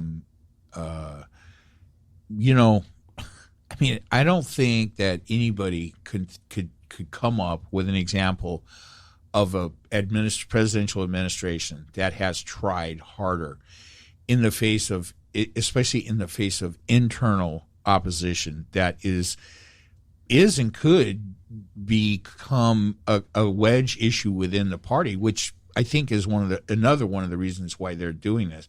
Remember, one of the main political strategies is to create a wedge issue in your opponent's camp. And so this is a classic deal, right? This administration, as opposed to the entire Democratic Party, the administration wants and has tried desperately to promote bipartisan governing. Mm-hmm. And I mean, I think that it is unconscionable how that has been completely weaponized for their own purposes by the Republican Party. Do you think we're ever going to do away with that? With what? With lack of cooperation from the minority party from this point forward? Lack of cooperation. Participation, pick the word. Yeah, well, I mean, I know what you're saying, but it's a little, I mean, really, that was not what we saw. Term limits. Yeah, term limits. I don't know. I think that the Republican Party is so broken that I'm not sure it can be that it can heal itself. So I think the jury's out on that. I don't claim to have any insight into that. I mean, just on the face of it, it surely looks like they aren't going to fix this. So I don't know what that means. So that's kind of a somber point for me. Very depressing. I don't see that spirit on the Democratic side. I get if you were to say to me, well, they're politicians. They're both going to do whatever they have to do to win. I think that unfortunately, there appears to be no integrity left on the Republican side at all. I can't find it anywhere. What would be an example? The few Republicans that have demonstrated integrity are being encouraged by their party to switch over to the Democratic side. So I don't know. You have to decide what that means. I think you got to give up blood to do that. Give up blood? Yeah. Well, we gave blood already. I mean, I think, oh my God. I mean, somebody described Lauren Boebert and that other one, the other one that we talk about so much. She's got 3 names. Marjorie Taylor Greene. Marjorie Taylor Greene. So someone described them as Sarah Palin on steroids. Or both of them as dumbed down Sarah Palin. Well, like we talked about George Bush, how all these years later, like you probably would take him back. Hey, I am the decider. You would take him back at this point, right? The second one? Yes. Would you take, if you could swap out the last 4 years of Trump with Bush again, would you take him back? Yeah. The answer is yes. So when you compare Sarah Palin, you might welcome her back into the mix or have accepted her as McCain's VP candidate over these other nitnicks we have now. Let me see if I can work up an answer to that. No. no fucking way. These, I don't think that Boebert or Marjorie Taylor Greene represent much of a threat one way or the other. I think that the average person can see who and what they are, for themselves.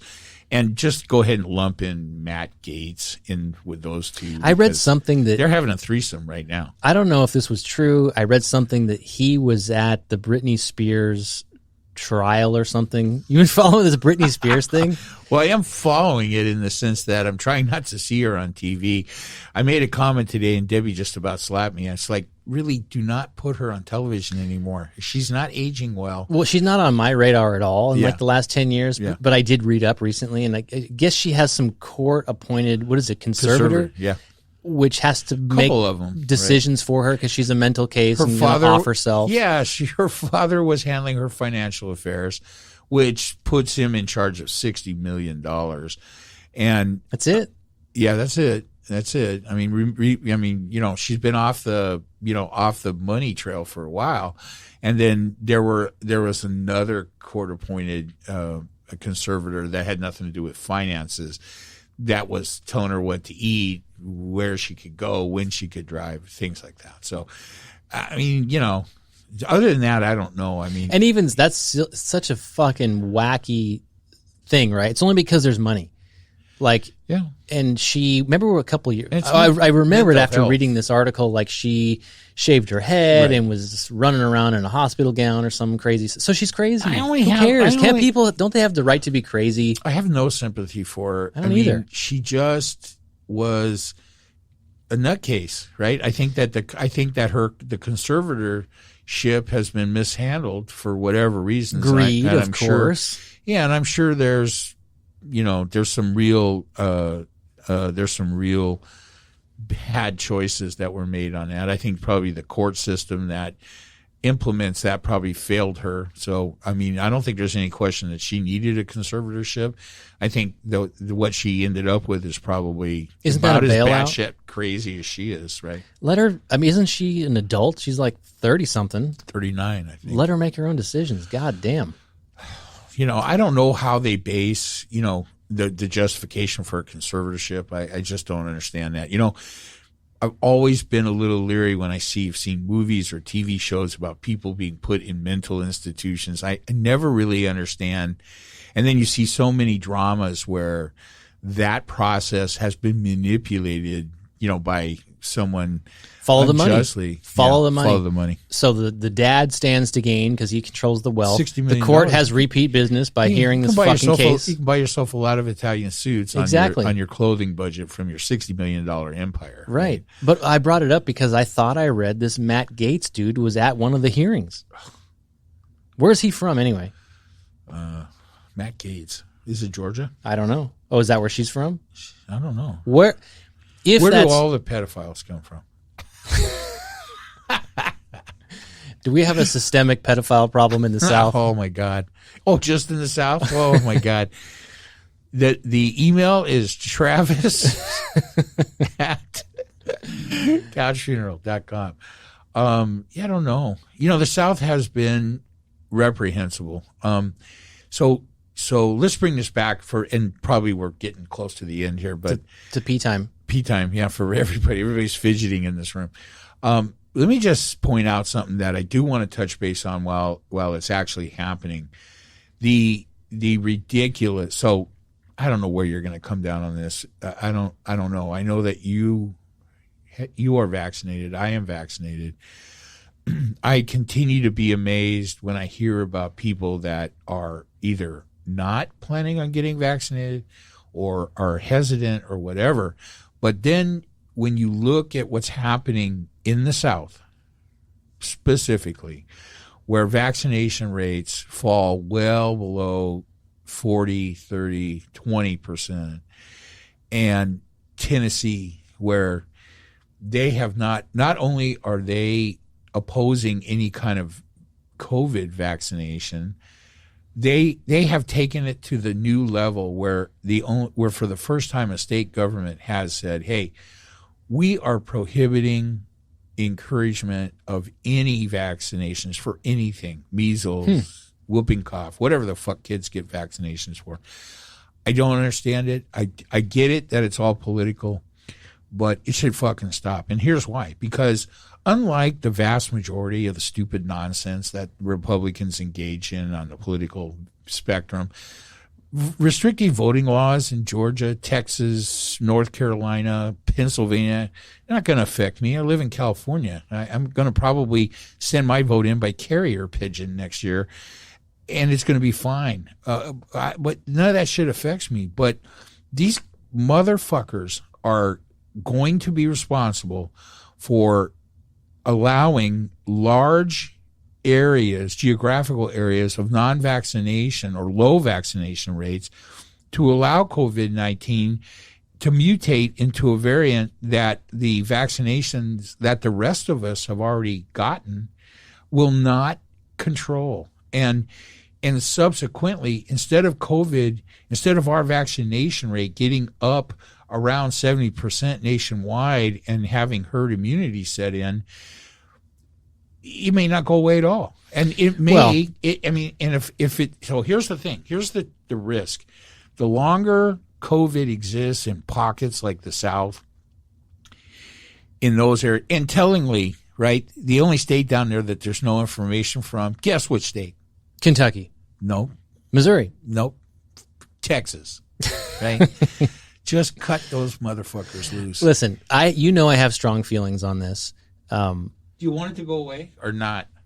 Well, of course, but I'm a realist. So let me, in no particular order, you've said this. It's never going to go away. It's endemic. We're going to have this forever. And I think we should use whatever tools we have to protect ourselves. I'm okay with these maniacs. You said it. I'm vaccinated. I vaccinate my kids with all the shit they need to go to school. They're under the threshold to get the COVID vaccine, so they don't have it. Is this the devil's advocate on this issue? Because I want to make sure I don't have to. It kind of is. Like, recommend therapy for you. No, I've said this before. We got into a heated debate about it, but I like to issue Darwin Awards, and I think we need to thin the herd.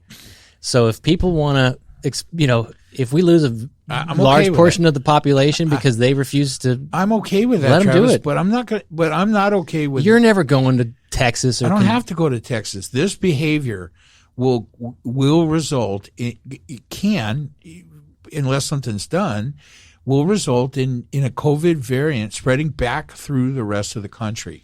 Well, listen. And I'm not okay with that. What disturbed me most about what you said is, I don't know if you said it was Texas, but a state that will not allow any type of promotion for COVID vaccines. That seems pretty retarded to me. That's Tennessee. Tennessee. So I think if you look in the dictionary, Tennessee is right next to the word retarded. There's a picture of the state. But listen, I'm pro-vaccine. I was pro-vaccine. I get the flu vaccine. I always did, right? And we make decisions about our kids, and we'll continue to do so on this. I've said this to you before. I just I could never be in favor of requiring a government to inject people with anything. I mean, that's my belief. So we can agree to disagree on that. Do I think they should? Absolutely. But I would just hate to have a government stabbing people. What's your feeling about requiring children to have the vaccines that to be vaccinated to go to school that they've had for so long? You're saying that that's not correct, that's a requirement. You cannot go to school without getting the vaccine. That's true, and I do it. Yeah? Yeah. So are you in favor of it or against that? I personally am in favor of it. I'm not in favor of telling you have to do it. So if I have kids going to school, no, you can't go. That's what I'm saying. Like, I'm okay with schools. Let me back up. I want you to decide. If the rule of the school or the county or the state is to come to this school, you have to be vaccinated, I'm okay with that. And you get to decide whether or not you want to comply and send your kid to school or homeschool them or take them to Texas or wherever. So, you would get my vote there, but I wouldn't tell you have to do it. You can decide. You don't get to go to this school if that's what you decide. I understand that and accept all that. I will say that I think that this is another example of the Republican Party specifically taking a social issue that has dangerous, and I mean very dangerous consequences, and weaponizing it for what they think somehow is furthers their rallying cry. Yeah. That does surprise me. I'll be honest. It surprises me. I've said this all along.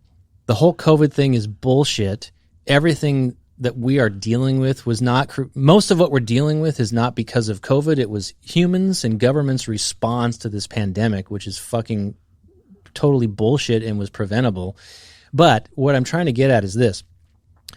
When we talked about the recovery or the reopening or the light at the end of the tunnel, the initial conversation never included a vaccine because we didn't have one. And all the science said, hey, we're not going to have one for several years. So we have to do other things. But here's what I'm getting at. All the science said this is going to be years in the making. We've never developed a vaccine in this short order. And then guess what? We did. Modern technology gave us a fucking gift.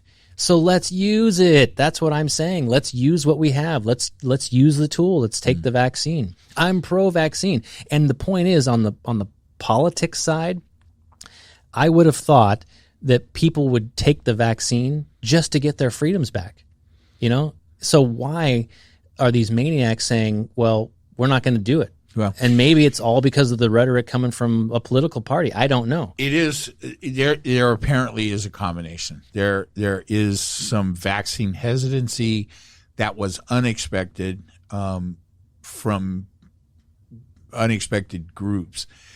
But there is certainly also, and I think probably by far and away the larger number of people that are not getting the vaccine are people that are down this Trump path, right? Well, here's what I don't know. And are being influenced by the misinformation and the fear-mongering from the Republican Party specifically. What I don't know, because anti-vaxxing was never really on my radar. I heard the term, but I always chalked it up to a small group of hippies. Hippies. Wow, and that is not fair to hippies. Do you happen to know, because I don't, is the flu vaccine widely accepted, or are there historically are people anti-flu vaccine? I have no idea. I don't know. I know that I did not get a flu vaccine till just 3 years ago or something like that. But not because you were anti-vax, I'm assuming, but because you didn't get sick, it wasn't a thing. I didn't think I needed it. Right. I mean, so for part of me was like, oh, it's the flu. You know, it's a cold. I don't need a fucking vaccine for a cold. Because it's not the cure. It's not the cure for the flu. It's not the cure for a cold. But then once I got a little bit older and my doctor recommended it, I'm like, do you think it really makes a difference? And his exact statement to me was, hey, this will certainly help you not become extremely ill from the flu, which is more common the older you get. And so that changed my thinking. When my vision of myself was, you know, hey, listen, I have worked with pesticides for my entire working career. I don't need a fucking flu vaccine to save me from getting a sniffle, whatever, right? And so yeah, things changed. I don't know that but certainly any anti-vaxxer that was following that fucking nonsense before COVID was against the flu vaccine. And I'm assuming in what you just said and your thoughts about the flu vaccine that you never discredited the science behind it. You weren't thinking, hey, I'm not taking this flu vaccine because it doesn't do what it says it can do. You were just basing it on personal experience of, I've made it this far. Do you realize do you have a good grip on how many people in this country think that the COVID-19 vaccine is a way for the government to inject I don't. chips? I have no, I've heard that. Yeah. I have no idea what percentage of the people. It's in the millions. But here's the thing. And why could that, I've been out there a lot lately, flying a lot, just in an airport the last couple of days. There's a lot of fucking zombies out there. I mean, people are fucking retarded. Well, I think I could have always agreed. They just have multiplied. It's like gremlins. They got wet. Is that what happened to the gremlins? Morons, retards.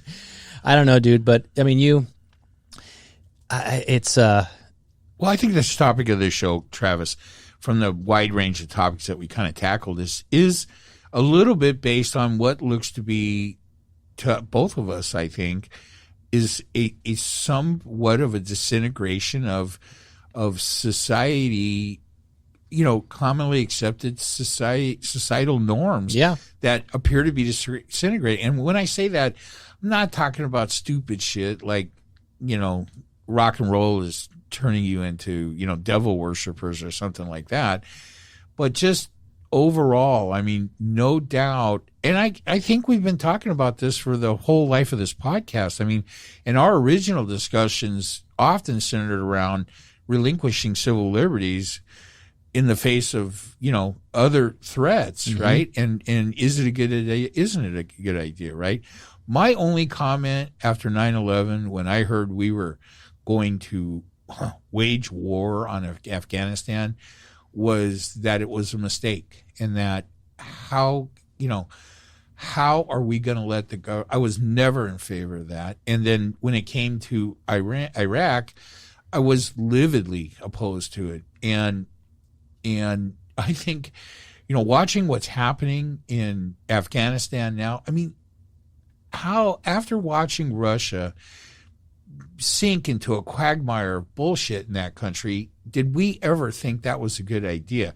And if there was ever a reason not to bring back George Bush, those two moves, that, Afghanistan and Iraq, two of the biggest reasons ever. So I think everybody was on board with Afghanistan. It's easy now, and I get it. I admit to it. It's easy now. There was a part of me that said, hey, go kill some terrorists. What was the name of the old group before Al-Qaeda? Al-Qaeda. Al-Qaeda was the first. Go kill some Al-Qaeda Or guys. as Bush called them, Al-Qaeda. Yeah, Al-Qaeda. But don't start a war. Don't declare war. And then I was over it by the time I ran. I mean, that was so obviously nonsense and fake, right? And you can ask anybody. I tried to tell as many people as I could so that down the road people would back me and say, oh yeah, I remember you said you were against this. Everything I feared about those two conflagrations came to pass, and is still coming to pass today. Right now, the Taliban is spreading out across Afghanistan, and it's going to be horrific. And it's not going to be horrific for me. It's not going to be horrific for the men. It's going to be horrific for the women and the children. What are we supposed to do about it? There's nothing to do about it. We caused it. There was no Taliban when we went to Afghanistan. So yeah, but isn't that just another version of Al Qaeda? No, our political decisions in the Middle East created Al Qaeda. They created Taliban. They created the Caliphate. They failed. We don't even talk about ISIS, right? Those were all on us, all of it. And it's those. I mean, those. What's the word I'm looking for? Those ramifications from those decisions are so horrific that I don't even think we think about it to any degree in our national consciousness. Well, we've talked about this a little bit, like could be made, nation building. Are you saying that we should be like Switzerland and not get involved in this? I mean, because those examples are relatively recent, but I mean, you go back decades in this country, we've been involved in nation building, if you will, for a long time. The last war that we were involved in that has any moral justification was the Second World War. Every single thing since has been bullshit. And we tried to stay out of that until Hawaii. Well, I mean, there's right? a justification. Didn't but Churchill ask for our help? I don't remember North Koreans attacking, my favorite beach in Hawaii. I don't remember the Vietnamese or the Cambodians or the Laotians attacking anything in America. And I mean, so what happened to the towers in New York on 9/11 justified hundreds of thousands, maybe even millions of deaths caused by the U.S. military in the Middle East, which, and have no doubt about this, created all three of those organizations, right? Out of thin air. They didn't exist. All of them. Al-Qaeda. Which one was the one that attacked the Twin Towers years earlier? Do you remember that one? There was like a bomb in the basement. Yeah, that was Al-Qaeda. Right? So that one was already there, right? But we created that too. How? by our colonialism in the Middle East, us and the rest of the Western world, right? And that's a bigger issue. Yeah, it's a big issue. We learned that from the English. Yeah, but here's the thing. So fine, do you learn anything ever? I mean, for fuck's sake. Well, what do we say? History repeats itself. So what? What's the solution? Care to make a prediction? What historical point in time are we now on the verge of repeating? Oh, where? I mean, right now, there's a significant amount of people that want us to send military troops into Haiti, right? Do you not remember Somalia? Yeah, I mean, and Somalia was a democratic, military, escapade, right? So fuckers took down the Black Hawk. Yeah, I don't think we're sending military people, so I don't think we're making that mistake, but it's close. I mean, it's close. I mean, I'm amazed at how many people, as we're witnessing the disastrous cessation of the military campaign in Afghanistan, and we are watching while our government abandons the cooperators there to be killed by the Taliban, abandons every female and child in that country to subjugation by the Taliban in Afghanistan. How many Afghanistan children does it take to equal one? Oh, I'm just kidding. Wow. You guys can't see this, but that's me shaking my head vigorously going, no, don't go there. I asked you this once before, not too long ago, if you think people are intrinsically good or intrinsically bad. And I think you answered, and we both answered, that we think people are basically good. I think But I'm retracting that. I'm saying we're all evil. Well, I think I'm going to stay. If I in the past said that I still think that human being, these are subjects dealt in my my love for science fiction quite a bit. I mean, alien races come to Earth, take a look, and go, oh fuck, nuke these guys. They suck. We've seen it, in multiple movies. War of the Worlds, the stupid movie with Keanu Reeves, where he came down and was supposed to make that decision and voted against us until the one actress convinced him through an offer of sex not to. Which one is this? It's not The Matrix, is it? No, not The Matrix. Long before The Matrix. Yeah, I mean, I don't think there's anything intrinsically bad. I think that I'm not a big believer in fate or destiny either. I think that no, we're going to drive ourselves towards fucking things up. Well, I mean, You know the old how many times? I mean, some of that is what promotes change and growth and advancement technologically, right?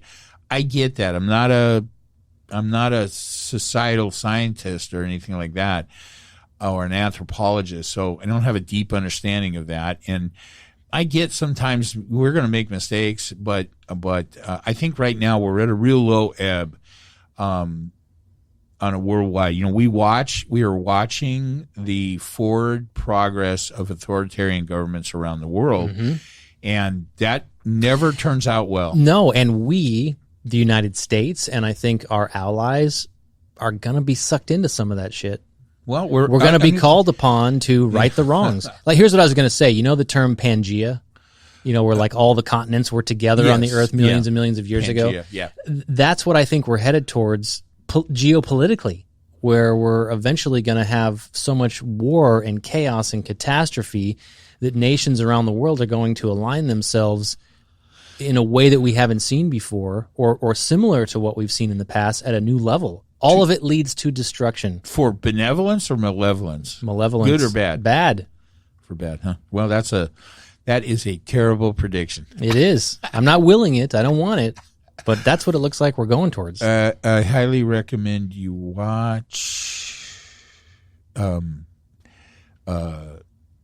of the Galaxy and take notice of what the world government is there. Also, what am I watching? Something where, by all means, and this is not just for Travis, but for everybody, if you're interested in seeing a science fiction depiction of a one world government, watch The Expanse, because on that show, the factions that exist, the protagonists are a group called the Belters. Those are humans that went out into space to mine the assets out of the asteroid belt. It's a movie or a series? It's a series. Okay. It's a good series, really good, multiple seasons. And there's Mars at this stage. This is near future. There's Mars. They have broken away from the Earth, and they have their own one single-minded government. And then there's Earth. That does not sound that far-fetched. Yeah, and then there's Earth, which is a one government, which is what's that government look like? Looks like the UN. Okay, so is it more kind of how the UN is now, or are we? Well, it's the UN with nukes. Right? How are we governing our own people? Through the UN. But I mean, through force, or through is there democracy? It appears that the world in this depiction has come to a place where in order to not war amongst themselves on the planet, right, and continue to cause environmental destruction, they've banded together to try to fight some of the things. But they're doing the same shit out in space that they did in Earth's history. Of course, because people are fucking idiots. Where is religion in all this? And how many people would I piss off if I said Christianity is the root of all evil? Check it out. And this will be good to end on, I think. In The Expanse, one of the main storylines is how out in space, where with the theory is you can build some very large machines in space because of the lack of gravity and weight and so on. And taxation. That there is a huge, you guys may remember me railing in a recent episode against the Mormons as a group and totally broad brushing the whole group, and I stand by that 100%. And in this show, they are having the largest spacecraft of all time built, which then a large group of Mormons, are going to board and take a 100-year voyage to another star. And so it's like all the Mormons on the planet are going, and then, of course, they get fucked over and killed. So you're happy about that storyline? Well, it's just funny that you brought up the Mormons. I mean, religion. Well, I brought up Christianity. Still exists. Yeah, but where is a form of? That is some form of. It's not Christianity because there's no Christ figure in the Mormon thing. There's some guy with a trumpet, or some guy with multiple wives in Utah or something like that. But I wonder what the influence of. I mean, Christianity has done well, I'll give you a little teaser. I'll tell you maybe on the next podcast about this current book I'm reading, but hopefully sometime in the future we can evolve past that, solve some of these problems. Well, here's what I'm going to say for the Christians listening to this at this stage of the game. If your group was ever going to step up and do something to help the world, now would be the time. No, we don't need their help. Well, I mean, I don't personally think they have the capability to coalesce. Let me help you right now. Into a group. Here, I'm going to help you. What? I will pray for you. Does that help you? It does not help me. All right, let's end this. All right, it was great. Fun today, my friend. All right. All right, everybody. Bye, everybody.